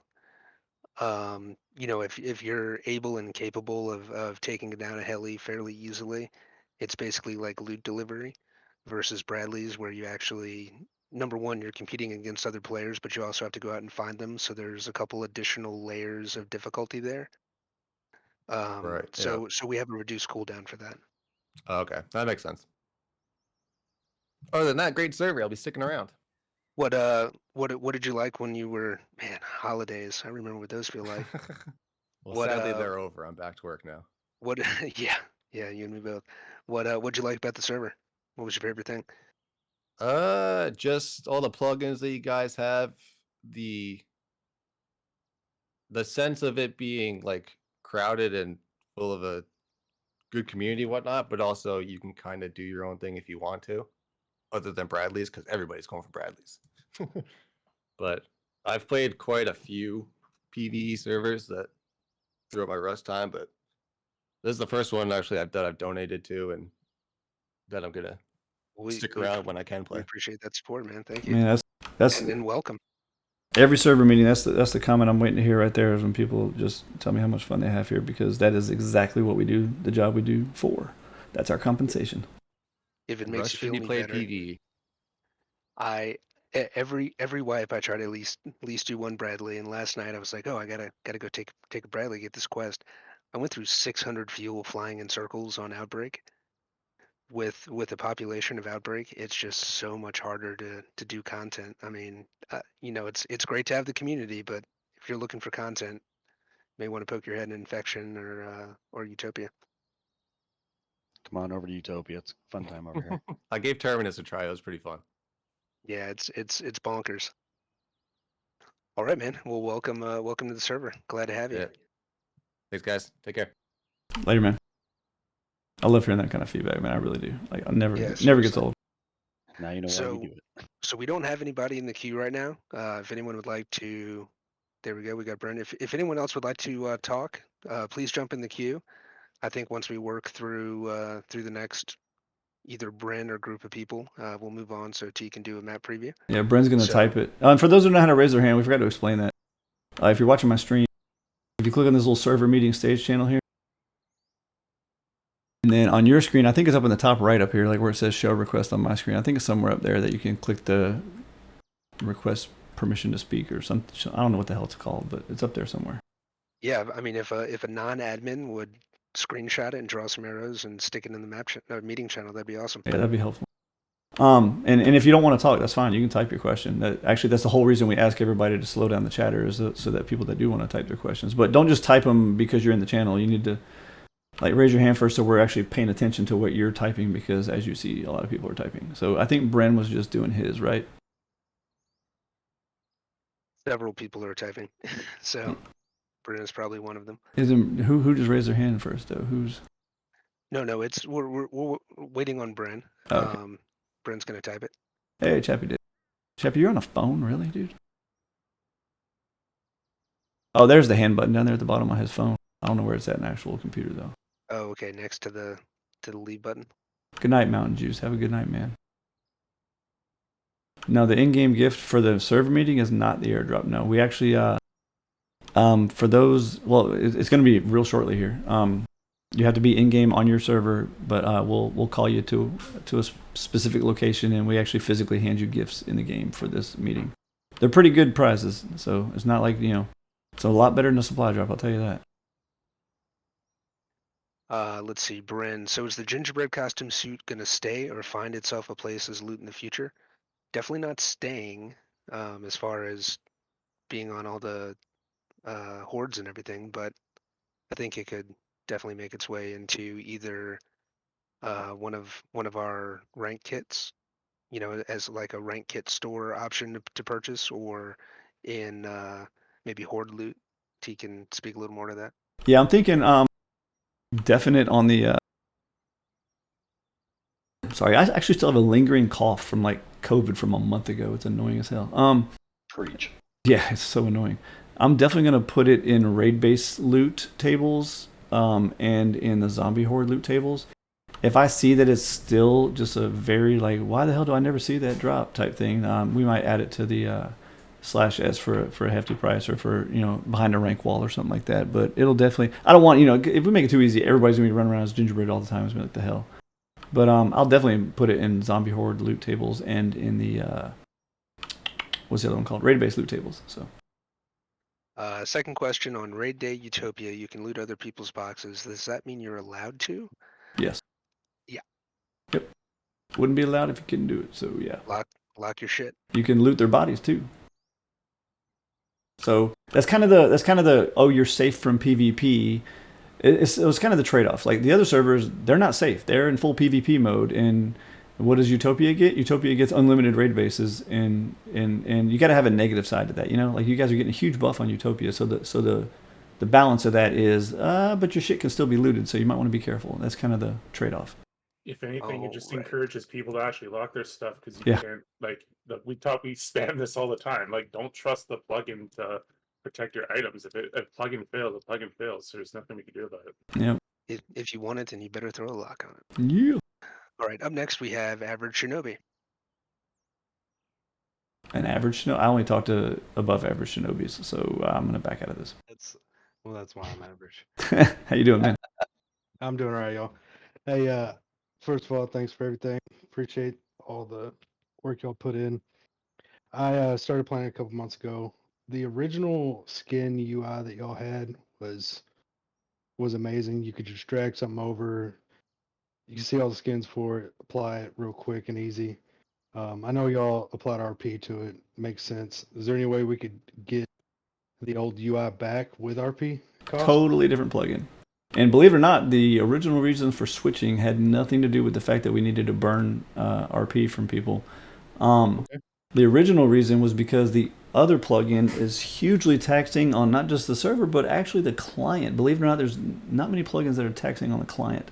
That one is real taxing on the client. Any veteran player that's been here a long time will tell you about the days of having to wait for those little recycle icons to load on 500 different items, and you're just sitting there. Like, you go make a sandwich and come back, and half the skin pages hadn't even loaded yet. And if you try to close it down while it was in the middle of loading the skins, it could crash you or lag you out. It was just a nightmare. And the new one actually uses Rust native. I don't know the technical jargon for this, but it uses Rust like native thumbnail generation, whatever you nerdy guys, programmers call it. Whatever it is built into Rust instead of a plugin. Instead of the plugin generating all those little pictures of the skins, it's actually using the built-in one in Rust, which makes it seamless. It makes it work really quickly, especially in comparison. It makes it less impactful on the client. Quality of life thing. Yeah, so it's a huge difference performance-wise for people. And the fact that the old plugin didn't have any way to do RP sync, so that was just an added bonus. And one more benefit, I won't ramble too long about all the great things about this new plugin, but it even allows us to, because someone could say, well, why can't you just add RP costs to the old plugin, which could be done, I'm sure. But the new plugin lets us go by like a permission based or RP cost based, or even an item cost. I can even charge you guys paper or scrap for skins. And not only does it allow me to do that per item, per skin, So literally, I can make free skins, I can make scrap skins, I can make paper skins, I can make blood skins, I can make RP skins. Not only does it do it on a skin by skin basis, but I can even assign ranks to the skins on a skin by skin basis. So I can have vet skins, VIP skins, admin only skins, and it's just the features and the fact that it performs better. It's just not even a chance in hell. Like, you know what I'm saying? Like, Yeah, absolutely. I just thought it'd be worth a shot to ask. now I do agree with you though. Just the whole drag in there and pick a skin, drag it back out was much Man, it easier. was so smooth. Yeah. It was But at the so same time, it's kind of cool that when you buy the skins with your RP, it stays down there as your owned skins, your owned. Yeah, I agree. That's I kinda like cool. that. Yeah, absolutely. But I agree with you. Actually, and I'm not even fond of the way you skin your item, where you have to scroll to it and then type skin. I don't even like that. But again, That's the little mix up I was having yeah, with the it. lesser of two Scroll evils, down, man. It's just find not even a it, yeah. comparison. I got you. Appreciate it. Yes, sir, man. Thanks for the compliments on the server too. I appreciate it. No worries. All right. Up next, we have Vyric 31. Correct me if I pronounced that wrong. They typed it out. Oh, that's an easy question. You can't sell cooked sulfur and gunpowder and low-grade fuel because we want people that do participate in PvP Day to have a reason to PvP. If everybody sells off all their shit at the end of the wipe, then the PvPers are going to be like, well, that was fun. We have nothing to raid and no reason to raid. So there's got to be some loot for those guys. Well, technically speaking, you can use the vending machines and get paper. Yeah, technically, yeah, you could, yeah. You can sell I can't talk tonight. You can sell resources at the vending machines for paper, and then you can sell that paper for RP. But yeah, the reason that we do it that way with the /S is so that there's stuff for people to raid. And have a good night, The Shadow. No, you're not dumb. This server, we got 4 years of configuring and balancing and tweaking and adding. This server is very complicated, all the things you can do here. And this was just a recent ad, like it was in December. Yeah. So. And we've been doing this for a long time, so and we don't even know everything. So yeah, you're never dumb for not knowing. The only dumb that we see is when we do post the information and people don't bother to try to read it. But what you asked is not posted. So. All right. Appreciate the question. Up next, we have Eldon pronunciation. I usually say ale because I don't really know what it's supposed to be pronounced like, but.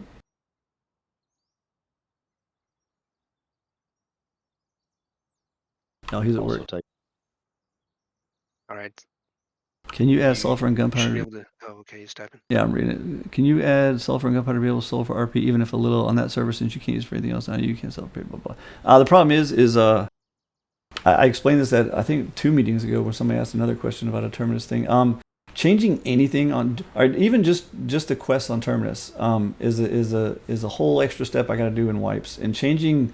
And that's not even a major change. That's like one line in the config file just to make the quests different on Terminus, because you can actually save them in different files. Thank God, or you guys would not have different quests. But changing anything in a core like config file for any server is a nightmare. The reason all our servers are exact duplicates of each other is because, matter of fact, I think I'm going to probably be streaming the Force Wipe Thursday, by the way, if you guys want to watch what goes on in a wipe. And then maybe it'll be more clear to you why I try to keep the servers exactly duplicates of each other, because any little step goes wrong, it screws the whole wipe up. And any little configuration change, you got to think, in the average week, I must, fix things and tweak things and change things, a dozen times. And imagine how many times in a month, And if so, let's say we made that change, right? So we reconfigured the /S just for Terminus to have a special thing that they can sell that nobody else can sell, which I agree with you would be fair, because they can't do shit with that stuff. But Can't you just throw it in the research the 556 and just put it in the mixing table? I don't know. Oh no, we have mixing table set. You can only do T's. Oh, okay, I didn't know it was. So. Yeah, because that would be exploiting if they could do that. But so anyway, so let's say I did it though. Let's say I reconfigured the /S, brand new configuration just for Terminus, and then all of a sudden next week, Aliana's like, T, you got the price a little bit wrong for that one item in the store. You need to fix that real quick. I'm like, oh shit. I go into the config. I have a folder called server master files, and this is the master file. Like if the shit hit the fan, this folder is the server. Everything about the server is in this folder. So I'm like, shit, you're right. So I go in there and I open up the config and I fix what she found wrong, and boom, okay, let me push this live. It works. I got it fixed, and I push it live to all the servers, and I'm like, oh fuck, I shouldn't have done that because I pushed it live to Terminus, and Terminus has its own config now because I changed that. So I have to go back in there and redo the. You see what I'm getting at? And we've actually tried some different things on Terminus before like that, and every single matter of fact, we fixed y'all's quests, if you remember correctly, months and months ago, and then suddenly they reverted back for no reason. That was the reason, because we had to update the quests for all the other servers, and we totally forgot that, oh yeah, Terminus has to have their own special thing. So unless it is literally life and death, we try not to have any kind of difference over there. Obviously there's custom loot over there, but that's its own plugin, so I don't have to worry about overwriting that with the other servers, because the other servers don't have custom loot. But in a nutshell, it's probably not going to happen, because any changes I make over there are going to end up causing all kinds of headaches and confusions later on down the road. All right. Let's see. Up next, we have Dragon Tales, and right now, that is the last person in queue.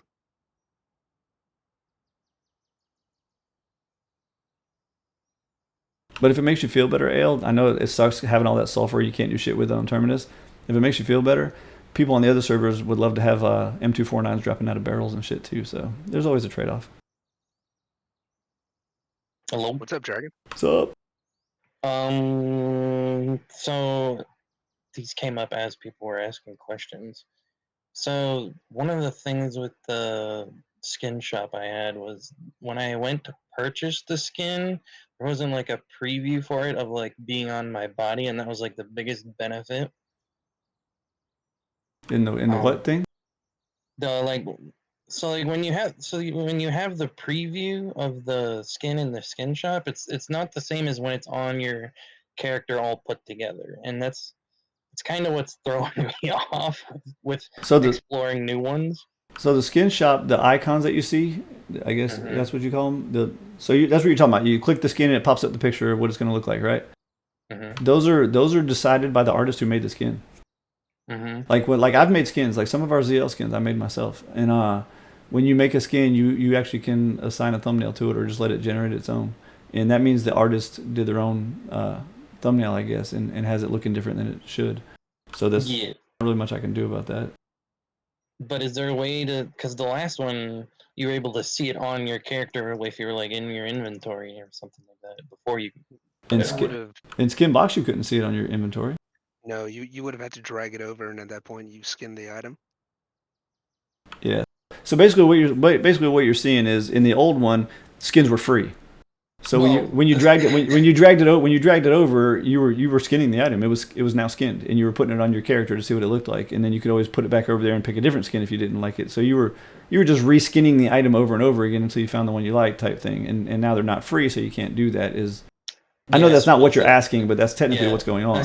Yeah, technically, yeah. Yeah, so that's the problem. There's really no way for me to get around that, because there are no skin plugins out there that let you preview what it would look like on your character. All right, wasn't sure. And the other one is it there possible to get a test gen quest that would help with the windmill on Terminus, or are you talking about in general? I've only ever played on Outbreak.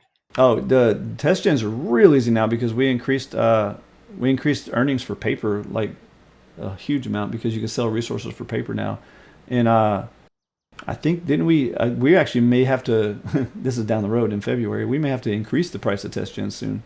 Because of something that FacePunch is changing, but we'll talk about that next month's meeting. But the test gens should be really easy I know we've had this conversation in meetings before with other players, but test gens should be really easy to get nowadays, because you could technically just craft a couple windmills and trade them in for a test gen at town, or you could sell some resources for paper and then buy a test gen at town. So they should be. Or just look at your quests, because you can get paper pretty quickly with your quests. Yeah, or quest. But yeah, I mean, if all else fails, windmills are not that expensive to craft, I don't think. And you can craft, I don't remember what we have it configured out. I don't know how many windmills it takes right now to get a test gen. I think it's 12. Oh, yeah. 12. Yeah, it's probably like 12, but that can't be that bad to craft. It's been a while since I've crafted anything, because the only time I play on Terminus. But yeah, I don't have any plans to put a quest in for a test gen. Maybe if we can think of something cool to I will say this, it's kind of off topic of what you asked, but it can be tied into what you asked, is with the success and the popularity of the whole Where's Waldo quest line that we came up with recently, I found another quest mechanic. We still have to test it to make sure it's going to work correctly. But I found another mechanic, I guess you could call it, that will allow me to do a similar type of quest chain, but it won't involve NPCs this time. It will be almost like a scavenger hunt. Basically, in a nutshell, instead of having to find an NPC in a monument, you'd have to find a container that contained the special item, and then you would get credit for looting that item from the container, go back to the quest NPC, turn it. So anyway, I can make an entire new Where's Waldo type quest line, which I plan on doing, and maybe we can include the test gen in one of the stages of that. I guess. I mean, we'd have to deal with Aliana. She's like our quest guru here, but I would have no problem with including it in one of those quests, maybe somewhere in that line. Of course, that would be cool. Yeah, we got. I mean, I got to get that whole thing. It's the problem is I have all these cool things I want to do, but and then we get bogged down working on these maps and stuff, and things get delayed. But that's definitely in the works. Is that? I know that wasn't your question, but that's definitely in the works. Is that another Where's Waldo style quest line where it starts off easier and gets harder and harder and harder the further you progress in the quest line type thing like that. So, hope maybe we can slide a test gen in there. I'm not gonna point any fingers, but I think T upped the drop rate of test gens on Hordes. Just saying. And I did do that. No, I did. I upped everything on Hordes. Hordes got a massive buff to their loot recently. After I sat and giggled at players' bases like being blown to shit, I probably spent like 3 days giggling, and after that I was like, yeah, you know what? These guys deserve a little extra loot. So yeah, they've been buffed a lot. And for the record, when he says he did it giggling, he literally did giggling for 3 days. Oh my god, dude, you don't understand how much I followed you people around watching you and just giggling. And if it makes you feel better, the first day of my wipe, when I actually played a wipe, I died 7 times to a horde just the first night alone. And I giggled when I died too. I thought it was the coolest thing ever. All right, Dragon, appreciate it. There was one more. Right. So I'm spec'd into the wood cutting tree. Is there a possibility for trading in charcoal for paper or blood? I don't remember. That's not one of the resources we sell at town for paper, is it? is Yeah, you can do it in paper. Oh, it's not? It is not. No. Oh, that's because we wanted people to originally raid. Charcoal. Yeah, it's part of the raid thing, wasn't it? That was how we looked at it. The thing about it is like wood is really easy to get, and it sucks if you overcook, but not as much as you undercook. But at the same time, especially if you're spec'd into wood, it's really not that hard to replace it. We didn't want to do anything that would encourage people to completely level their base, because we do still want there to be some things to raid on PvP day. I think you mentioned blood in the paper. We do that. Yeah, we do that. I tossed out like a crap ton of charcoal the other way because I didn't have anything to convert it. Yeah, I mean, I get that. On the inverse, what was it, 9 months ago? You couldn't sell food, you couldn't sell almost anything. So I mean, we added a lot more than we had, but we also don't want it to be everything. The first time that we actually went through this exercise, I provided an RP cost to T for everything in the game, and we realized pretty quickly how horrible that would be, because it would really just encourage people to, like I said, completely level their base. So you pointed out the whole burning it thing, but I get it just by chopping trees because it's a requirement to get to the 3rd tier. It's like I don't even have to burn it and it just comes in. Yeah, I mean, it's still something. We don't want to do something to that much excess. Okay. Especially when the something is just given for free anyway. I mean, like, nothing had to be burned even to get it. It's just kind of placed into your bag gently. Well, maybe not gently, but speaking of which, by the way, for those still listening, there is an update coming we have some new skills coming out soon. Woohoo! One of them has to be in the woodcutting tree. That's what made me think of it. So stay tuned. Maybe this month. I don't know. I'm not going to guarantee it. So that's why I'm not showing them off yet or nothing. But there are some new skills coming. Woohoo!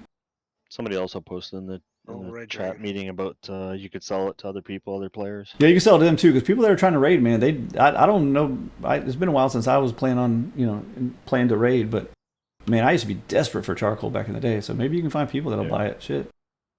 No, I can't even do that. Yeah. Well, I'm sorry. I'm sorry, man. I feel bad. I feel like I just shot down all your damn stuff, but You know how it is, man. I try to keep it real, dude. That is all. Yep. Appreciate it, Thank you, Dragon. sir. It's good to see you, bud. Up next, we have Enrique.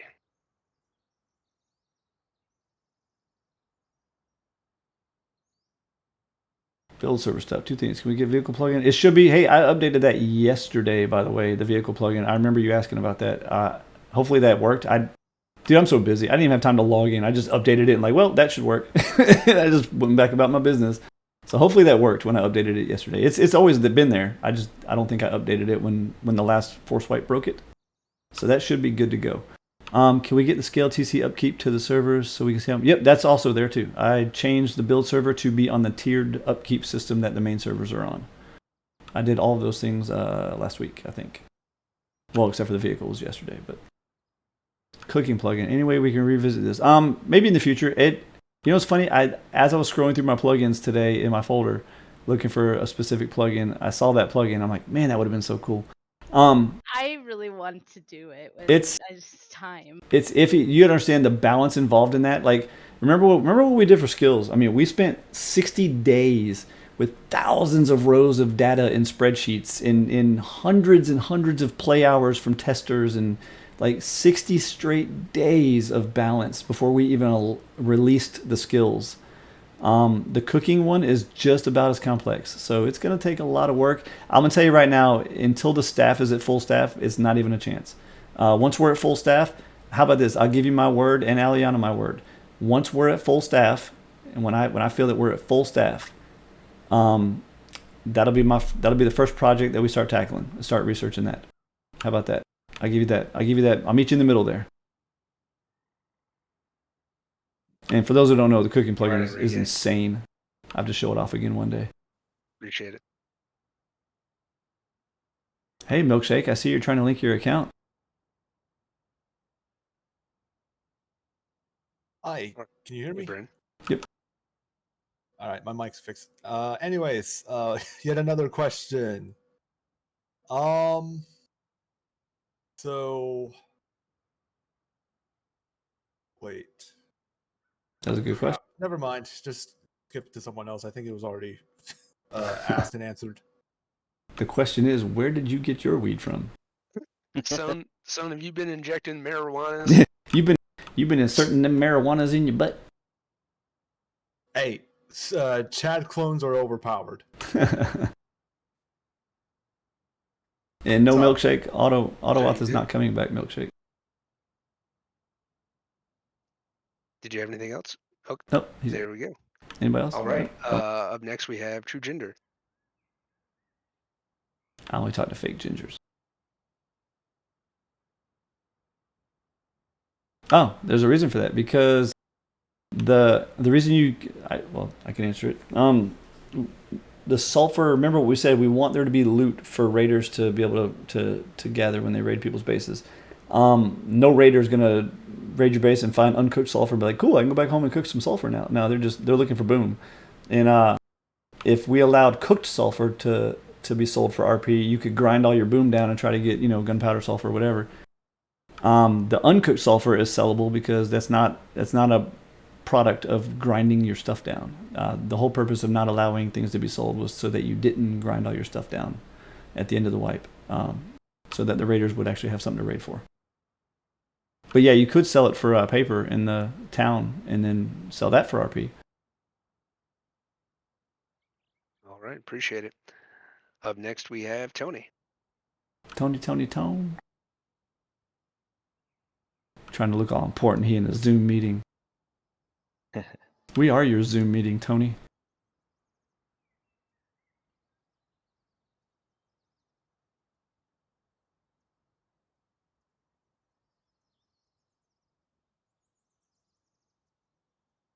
Doc, you need to teach your boy how to type, man. He typed too slow. For anyone else who is raising their hand to speak, go ahead and have that question copy pasted so we can roll through. Yeah. All right, back. Yeah, because we want to get on to this preview here, and I got to get going here soon. Got to get up early tomorrow. I can answer this one. Okay. We can't do something like that unless we had some way of leveling RP, which when we brought that up was like we decided that we were going to burn down an orphanage. Murder puppies. So the problem with it is that if we ever make a calculation error, which has happened, or if somebody has played our server for 3-4 years straight, they have a lot of RP, and allowing that to convert to something that gives an upper game edge flies in the face of what T wants this to be. You'll notice /s doesn't really have any progression type of things that you can do. There's very strict rules about how RP can be used and how it's only one way when it comes to like paper and things like that. And it's all because he doesn't want someone who's been here to have a massive head start ahead of somebody who doesn't. It doesn't matter if there's a cooldown. The point being is that someone with a ton of RP can always have an advantage the instant the wipe starts. And yes, I know that we have boosts and stuff like that, but let's face it, that's literally what keeps these servers on. I'm going to tell you right now, I will never, and I've said this in other meetings, but you guys may not have been present. I will never. I'm mad that we sell one bullet in the /s store.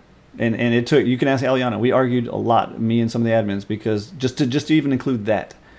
I don't want anything being sold for RP that can ever give progression, whether it's ammo, boom, gear, skill points, none of that stuff. I don't want. I honestly wish we didn't even have RP in the game. Period. I wish I never would have done that in the first place.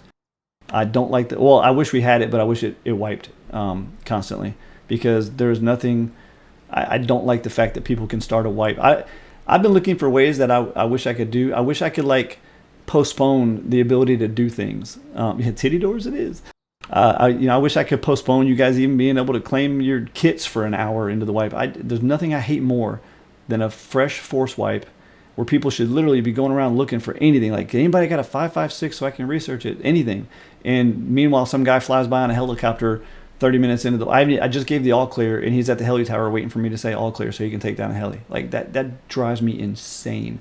I would give anything to stop that kind of shit from happening. I cannot stand the fact that people can start off a fresh force wipe way ahead of everybody else. So RP is definitely something that would allow that to happen. I will never allow progression to be sold for RP. I can't disable it for the first 24 hours. It's just not a thing. Up next, we have Cody. Believe it or not, Smug, I've actually taken the, or Sug, I've taken the, I took the heli with fire arrows one time. I was in God mode and stuff, but I took it with fire arrows one time. It's pretty cool. What's up, Cody? Cody, yeah, this is actually answered in our thing, isn't it, already? I'm pretty sure it's answered in the wiki.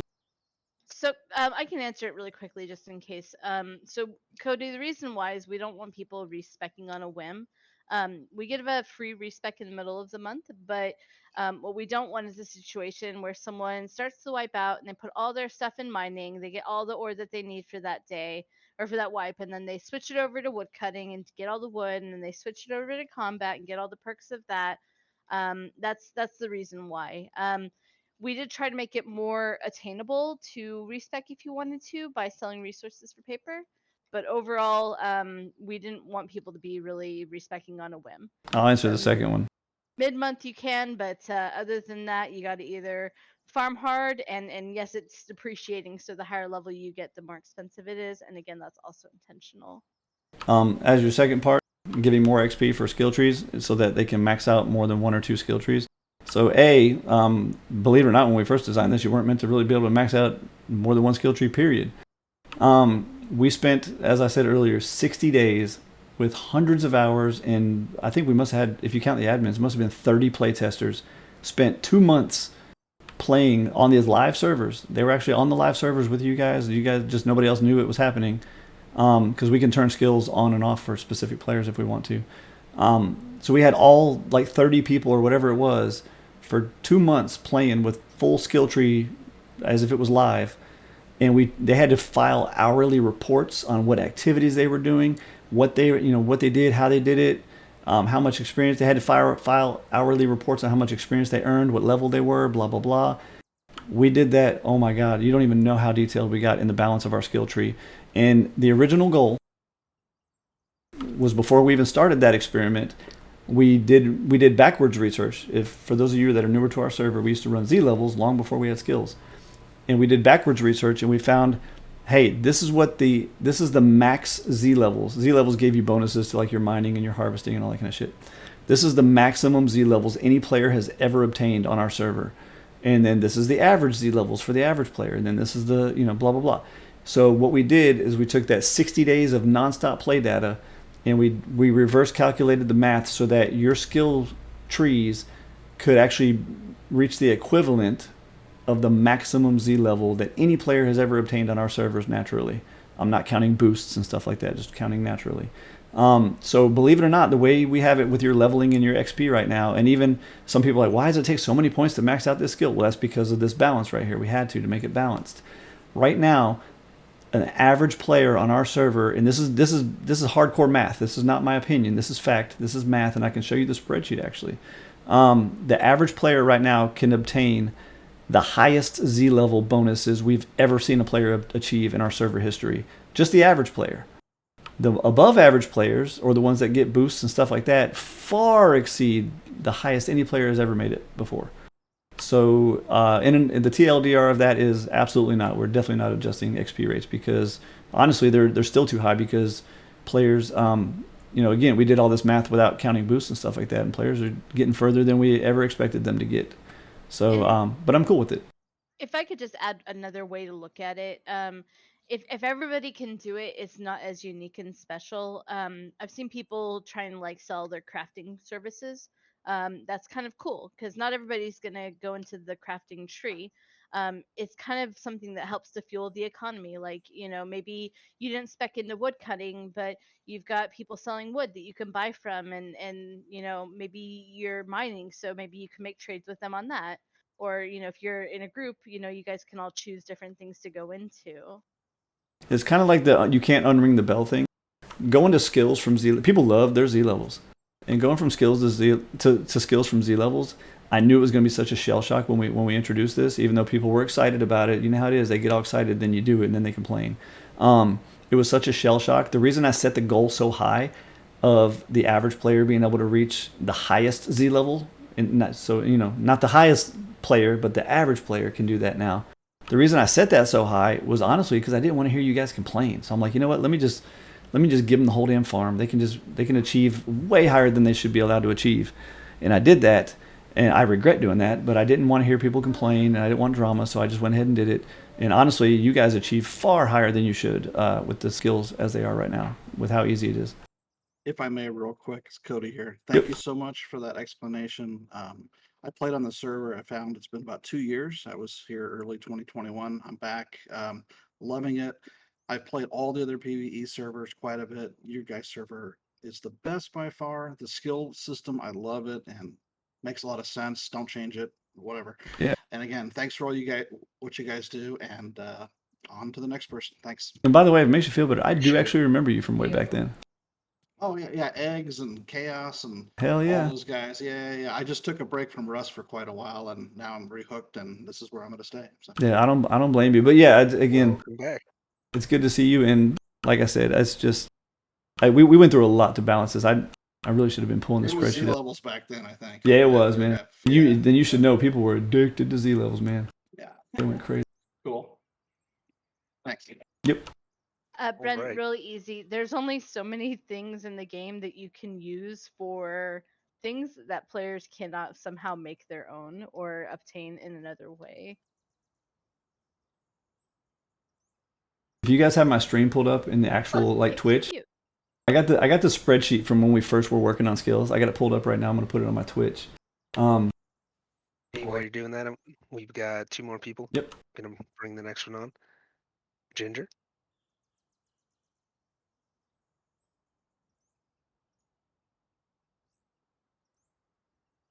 Saw you transmitting, but I didn't hear anything.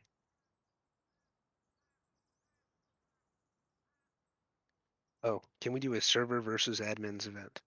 Absolutely. I actually just got done saying to the admins the other day we need another Zerg the admin event. And actually, wait, Bad, where you at? Bad's been planning one here. He is in here. That's coming up next month, right? Like in January?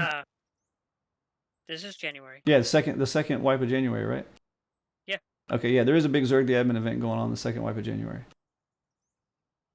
And actually, yeah, I think we do need to hold it on more than one server. Maybe obviously different weekends, but or different days. I mean, not different weekends.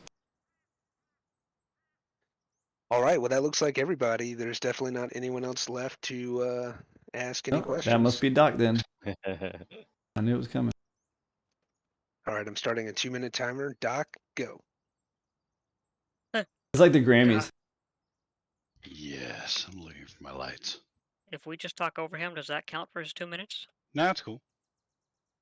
So you're trying to get rid of RP, put more worthwhile stuff in the RP store. And I know I heard you. So it pisses you off that people are in the heli tower waiting for a heli for all clear. Obviously, it's not the RP store. You want to get rid of RP. Tony's idea of doing skill points, it's a no-brainer. I don't want to get rid of RP that bad. I know. So anyway, well, I can tell you right now also, I made this statement last meeting and I made it to the admin team too. We're not making any major changes anymore. So where the servers are right now is pretty much how they're staying. Well, it's not a major change. That's a huge You change. need to put something in the RP store that is worth buying. I'm not getting back into the RP discussion. Like I said, last month we tried to come up with a solution to the inflation of RP and how it's ruining the game for all the newer players. Players weren't having that, so we decided just to leave it as is. So if people want to have 10 million RP, they can have 10 million RP with nothing to spend it on. Okay. But that's what we did skins for. And people already, what's funny too is people already complained that they had to pay for skins now with RP. So that's the problem. You can't have your cake and eat it too. So you're saying like come up with a way to spend RP. We come up with a way to spend RP, and then people bitch about it. So there's nothing we can do. People with RP aren't complaining about it. Exactly, that's the point. That's the problem with the inflation is that the people with RP are the 1%. Remember I have a spreadsheet. I exported a spreadsheet of all 4 servers, and all it was name, Steam ID, and RP. And I exported all 4 servers. If you eliminate the 20% top, then the average RP is 5,000 something. 5,000 something. If you eliminate the 20% of the top, but if you include Did you equate that with playtime?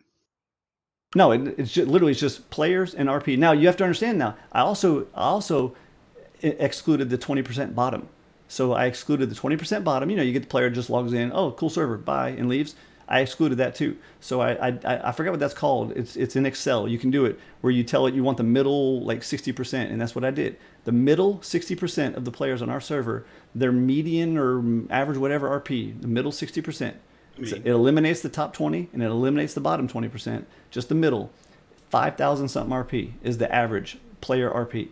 Now the top 20%, their average is like 1 million. So it's such a vast difference that the inflated prices screws all the other people. So 20% of the players wanting to hold on to their RP so badly and have so much of it is messing up the other 80% of the players. But we decided, like I said the last time we went through this for hours and hours at the last server meeting, we're just gonna leave it as is. We're not gonna change it. We put in some, skins to. It's all fine. I see my yellow light, so I got about 20 seconds left. I would just plant this little seed. If you were able to equate that to the hours of playtime, you will find that the people that have the RP are your obviously very active players. If you give them something to spend RP on, we will. Like every time I'm going to buy the experience thing for the server, not because it benefits me, because that's my way to give back to people. That's actually a nice thing to do. And it doesn't benefit me. 25K experience is worthless. I'm ending with almost 2 million. So those kind of things are things I would recommend you think about because they don't actually benefit the player that's spending the RP. Even things like skill points. Guess what? We're going to get them anyway. Just food for thought. I'm done. All right. Appreciate it, Doc. I'm sorry. I'd like to. Definitely not Doc. Spud, you referring to me there, Spud? Are you talking to me?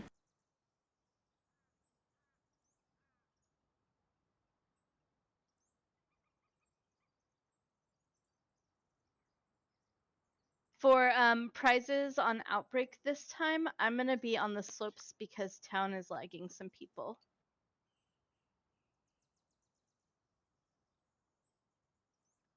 All right. That is all we have for player questions. T, why don't you kick off the map preview? We gotta fan out the admins. I'm already in my place. Oh yeah, that's right. I'm sorry. Got Cryona here on I was supposed to I'm on call it too, Utopia. infection. I'm on term, ready to go. I'm also on slopes on Utopia. All right, so for all of those folks who are in the meeting, thank you for sticking around so long. Went a little bit long tonight. Join your respective servers, and you guys said everyone's doing slopes. I'm not at slopes. We're not laggy here, to my knowledge. I'm just at Okay, town. so if you're on Utopia or Infection or Term, go to Town. If you're on Outbreak, warp to Slopes, and our admins will give you a little thank you prize for being part of our community and joining the meeting.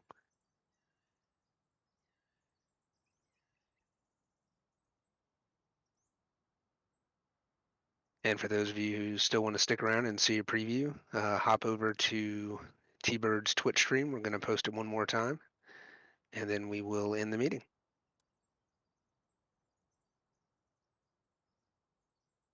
By the we way, have the prizes for the meetings are either 50 paper or 50 rockets. So make sure you let the admin who you're working with know if you want something. Can I get 50 rockets? I want to accept you, Nola.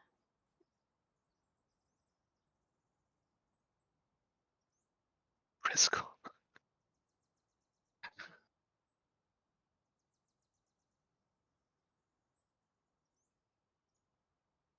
All right, T. Wrap it up. Kick over to Twitch. Yeah, give me a second. I'm trying to take a screenshot of something so I can deal with it here in a second. Yeah, thinking back to those skills, man. So many spreadsheets.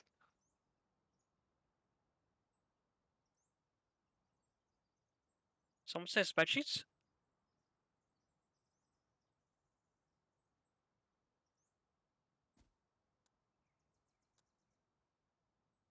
Wow, infection or main 2 or whatever it's called is kind of a low turnout out here, guys.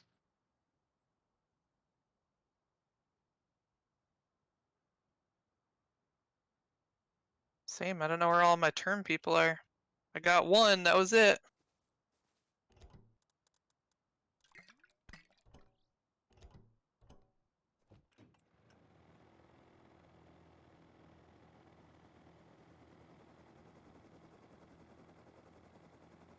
All right, I'm flying around the map real quick.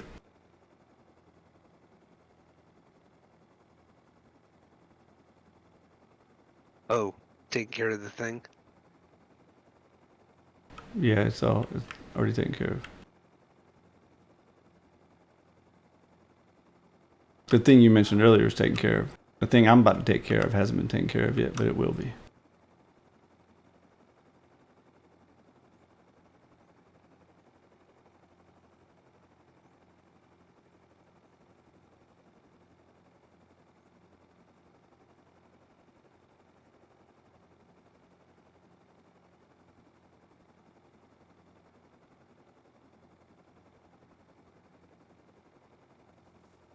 Let's call an outbreak.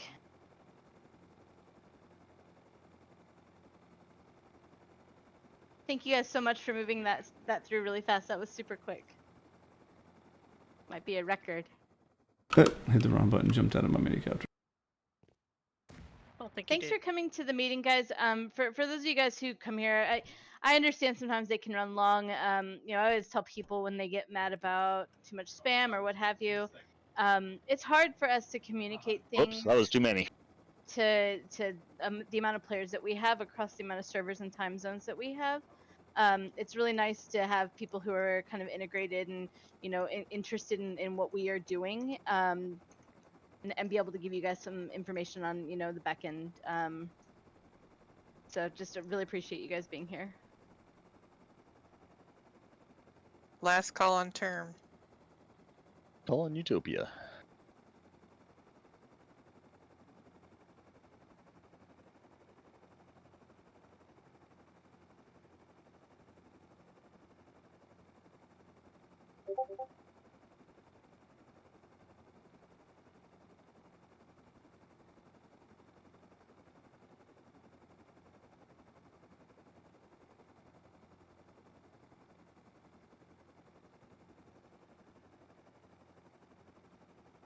Lick's just coming and she can't log into term. She's in bed.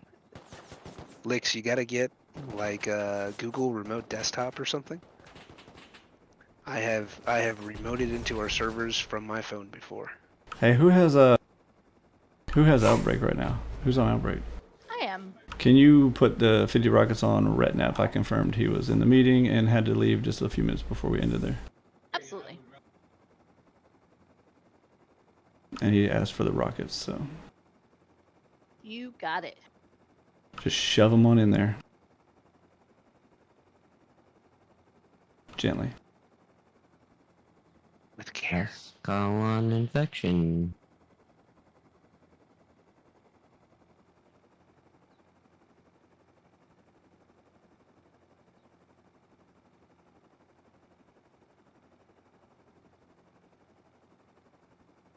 Actually, Thanks again for being here, guys. Oh, sorry, T. oh, you're good. If any staff is around after I'm done with this little short preview here, if I could hit you guys in the staff channel when I'm done streaming, obviously. He always hits us. Giggity.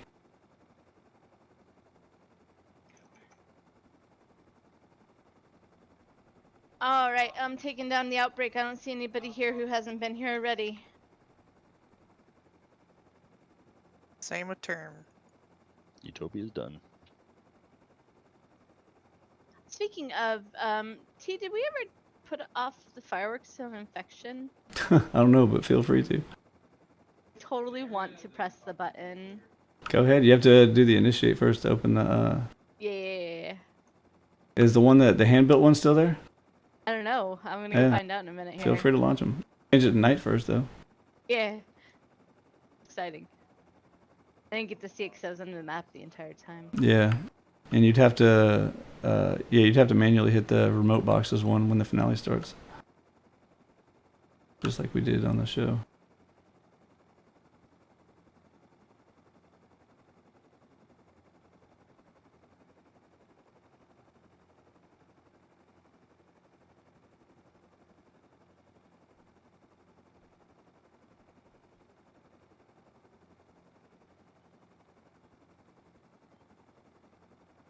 By the way, if you are interested in seeing the next map, it is Romulus. It's been a long time since we've seen that map. T's streaming it. You can. Oopsie. That's not where that goes. Hold on, I'm gonna link it. Last call for infection. Anybody hasn't gotten their reward?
Really like this map. Yeah, it's a good one.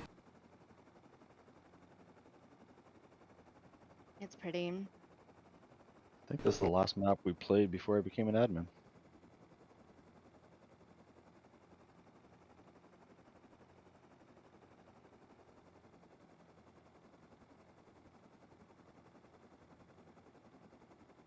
Yeah, there's definitely lots of water. Some good custom build spots on this one too.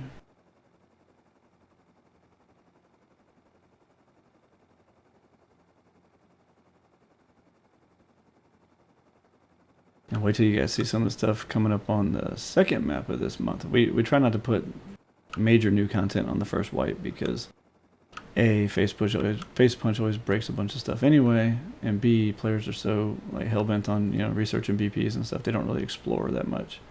So we try to save the really juicy good content for the second wipe, which is what I was actually working on right up until the server meeting. So I'll be streaming a lot of map work this week on that map. So if you guys are interested to see the new juicy stuff for the second wipe of the month, that's what I've been working on.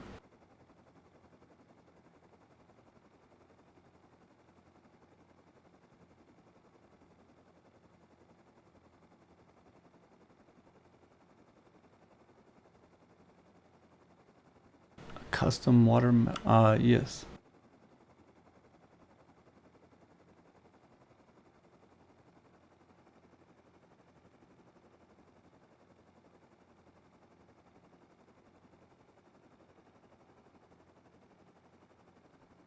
Gonna leave an image in the meeting channel for the background recording without NVIDIA or AMD software.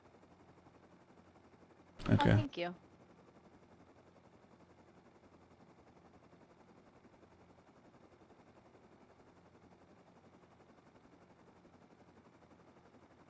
All right, Yeah. past my bedtime. I will catch y'all tomorrow. Have a good night. Have a good night, man. I do have to say I did a little bit of festivities on main infection there, and we had Astral Phase come by with a 4-engine car and jump the jump. Nice. Down. I was standing on the landing right before the one where you can actually mount the zip lines on the zip line thing, and he was eye level. Jesus. He landed somewhere over by the present Christmas tree. Yeah, them jumps are fun as hell, dude. So I'm sure everybody watching the stream can figure out why this map is called Romulus. It's a very Roman theme. I'm gonna miss the slopes and the one scrap snowmobiles. Yeah. That was a really nice touch, T. Oh yeah. And what fun is slopes if you can't have easy access snow machines? And I knew people would be wrecking them and blowing them up, so.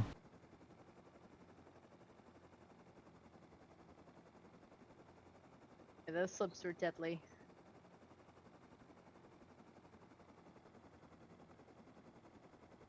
Yeah, last time I ran this map, Dragon, was in June. Actually, my birthday is when we ran this map, and done some changes since then. Nothing too major. It's so fresh content because we've only run it like once before. So fresh content, we didn't really have to change too much, but there was a lot of tweaking to do because of just so many updates and things have changed since then. But it'd be good. We needed something that we didn't have to do too much work on because of the holidays and stuff. So. The second map of this month has taken a lot of work, but this one didn't take too much, but it should be fun. It's a good map, really good one. It'll be very fresh. Most people have never seen it, so.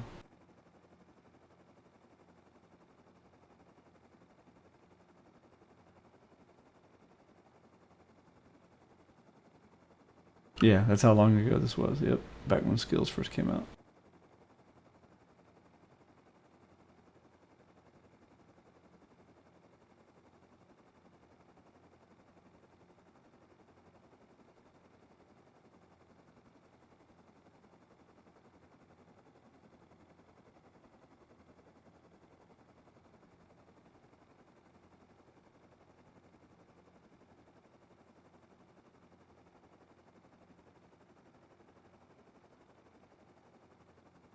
Pulled a delicious double shot of espresso. What is?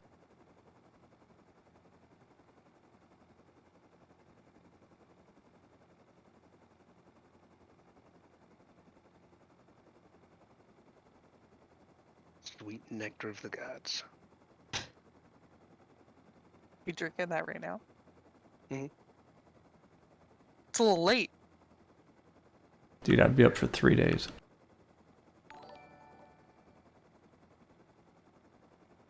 Bitch, I told you the other night, I'll make a cup of coffee and take it to bed with me and drink it and read a book and roll over, go to sleep. You're a nut. Hey, did I ever connect this subway tunnel to the subway right here with the excavator? Did anybody check that? No one's run tunnels yet, but I believe I checked it. I'm gonna double check because I don't remember connecting it, and that could be a major issue. Sorry, stream. This is more important. Yeah, I did. Okay. Yeah, we're good. Okay. Whew. Was not looking to do map work on this tonight.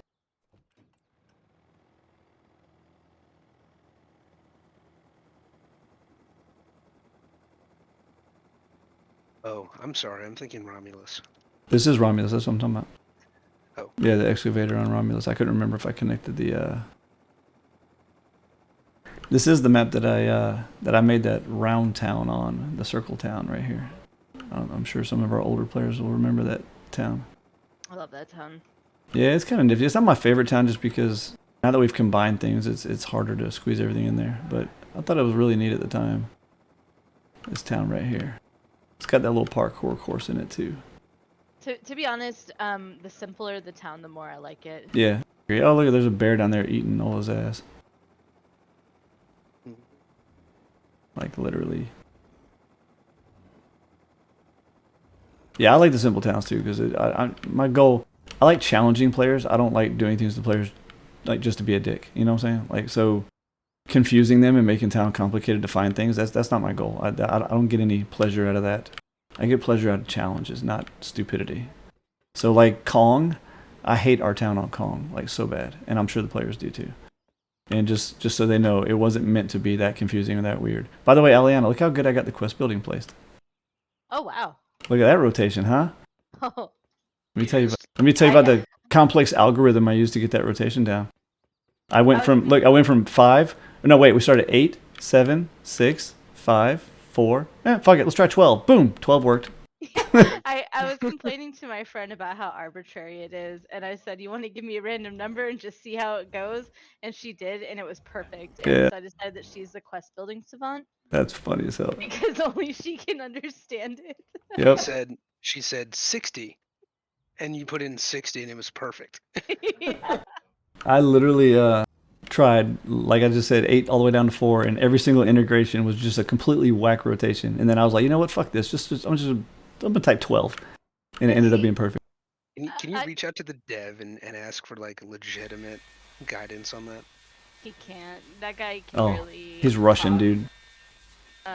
No, so the reason I switched out the town was because everyone was saying it was really laggy, and so for it to be replaced by something everyone else is still saying is laggy, it's like hurts my brain because I tested at 80 FPS and it looks all right and everything runs all right, and then that memory sync hits and it's like you're just screwed at that point. Yeah. No, the look of that town was great though. I liked it. Oh, yeah, I mean it was pretty. I have another one that I need to give you.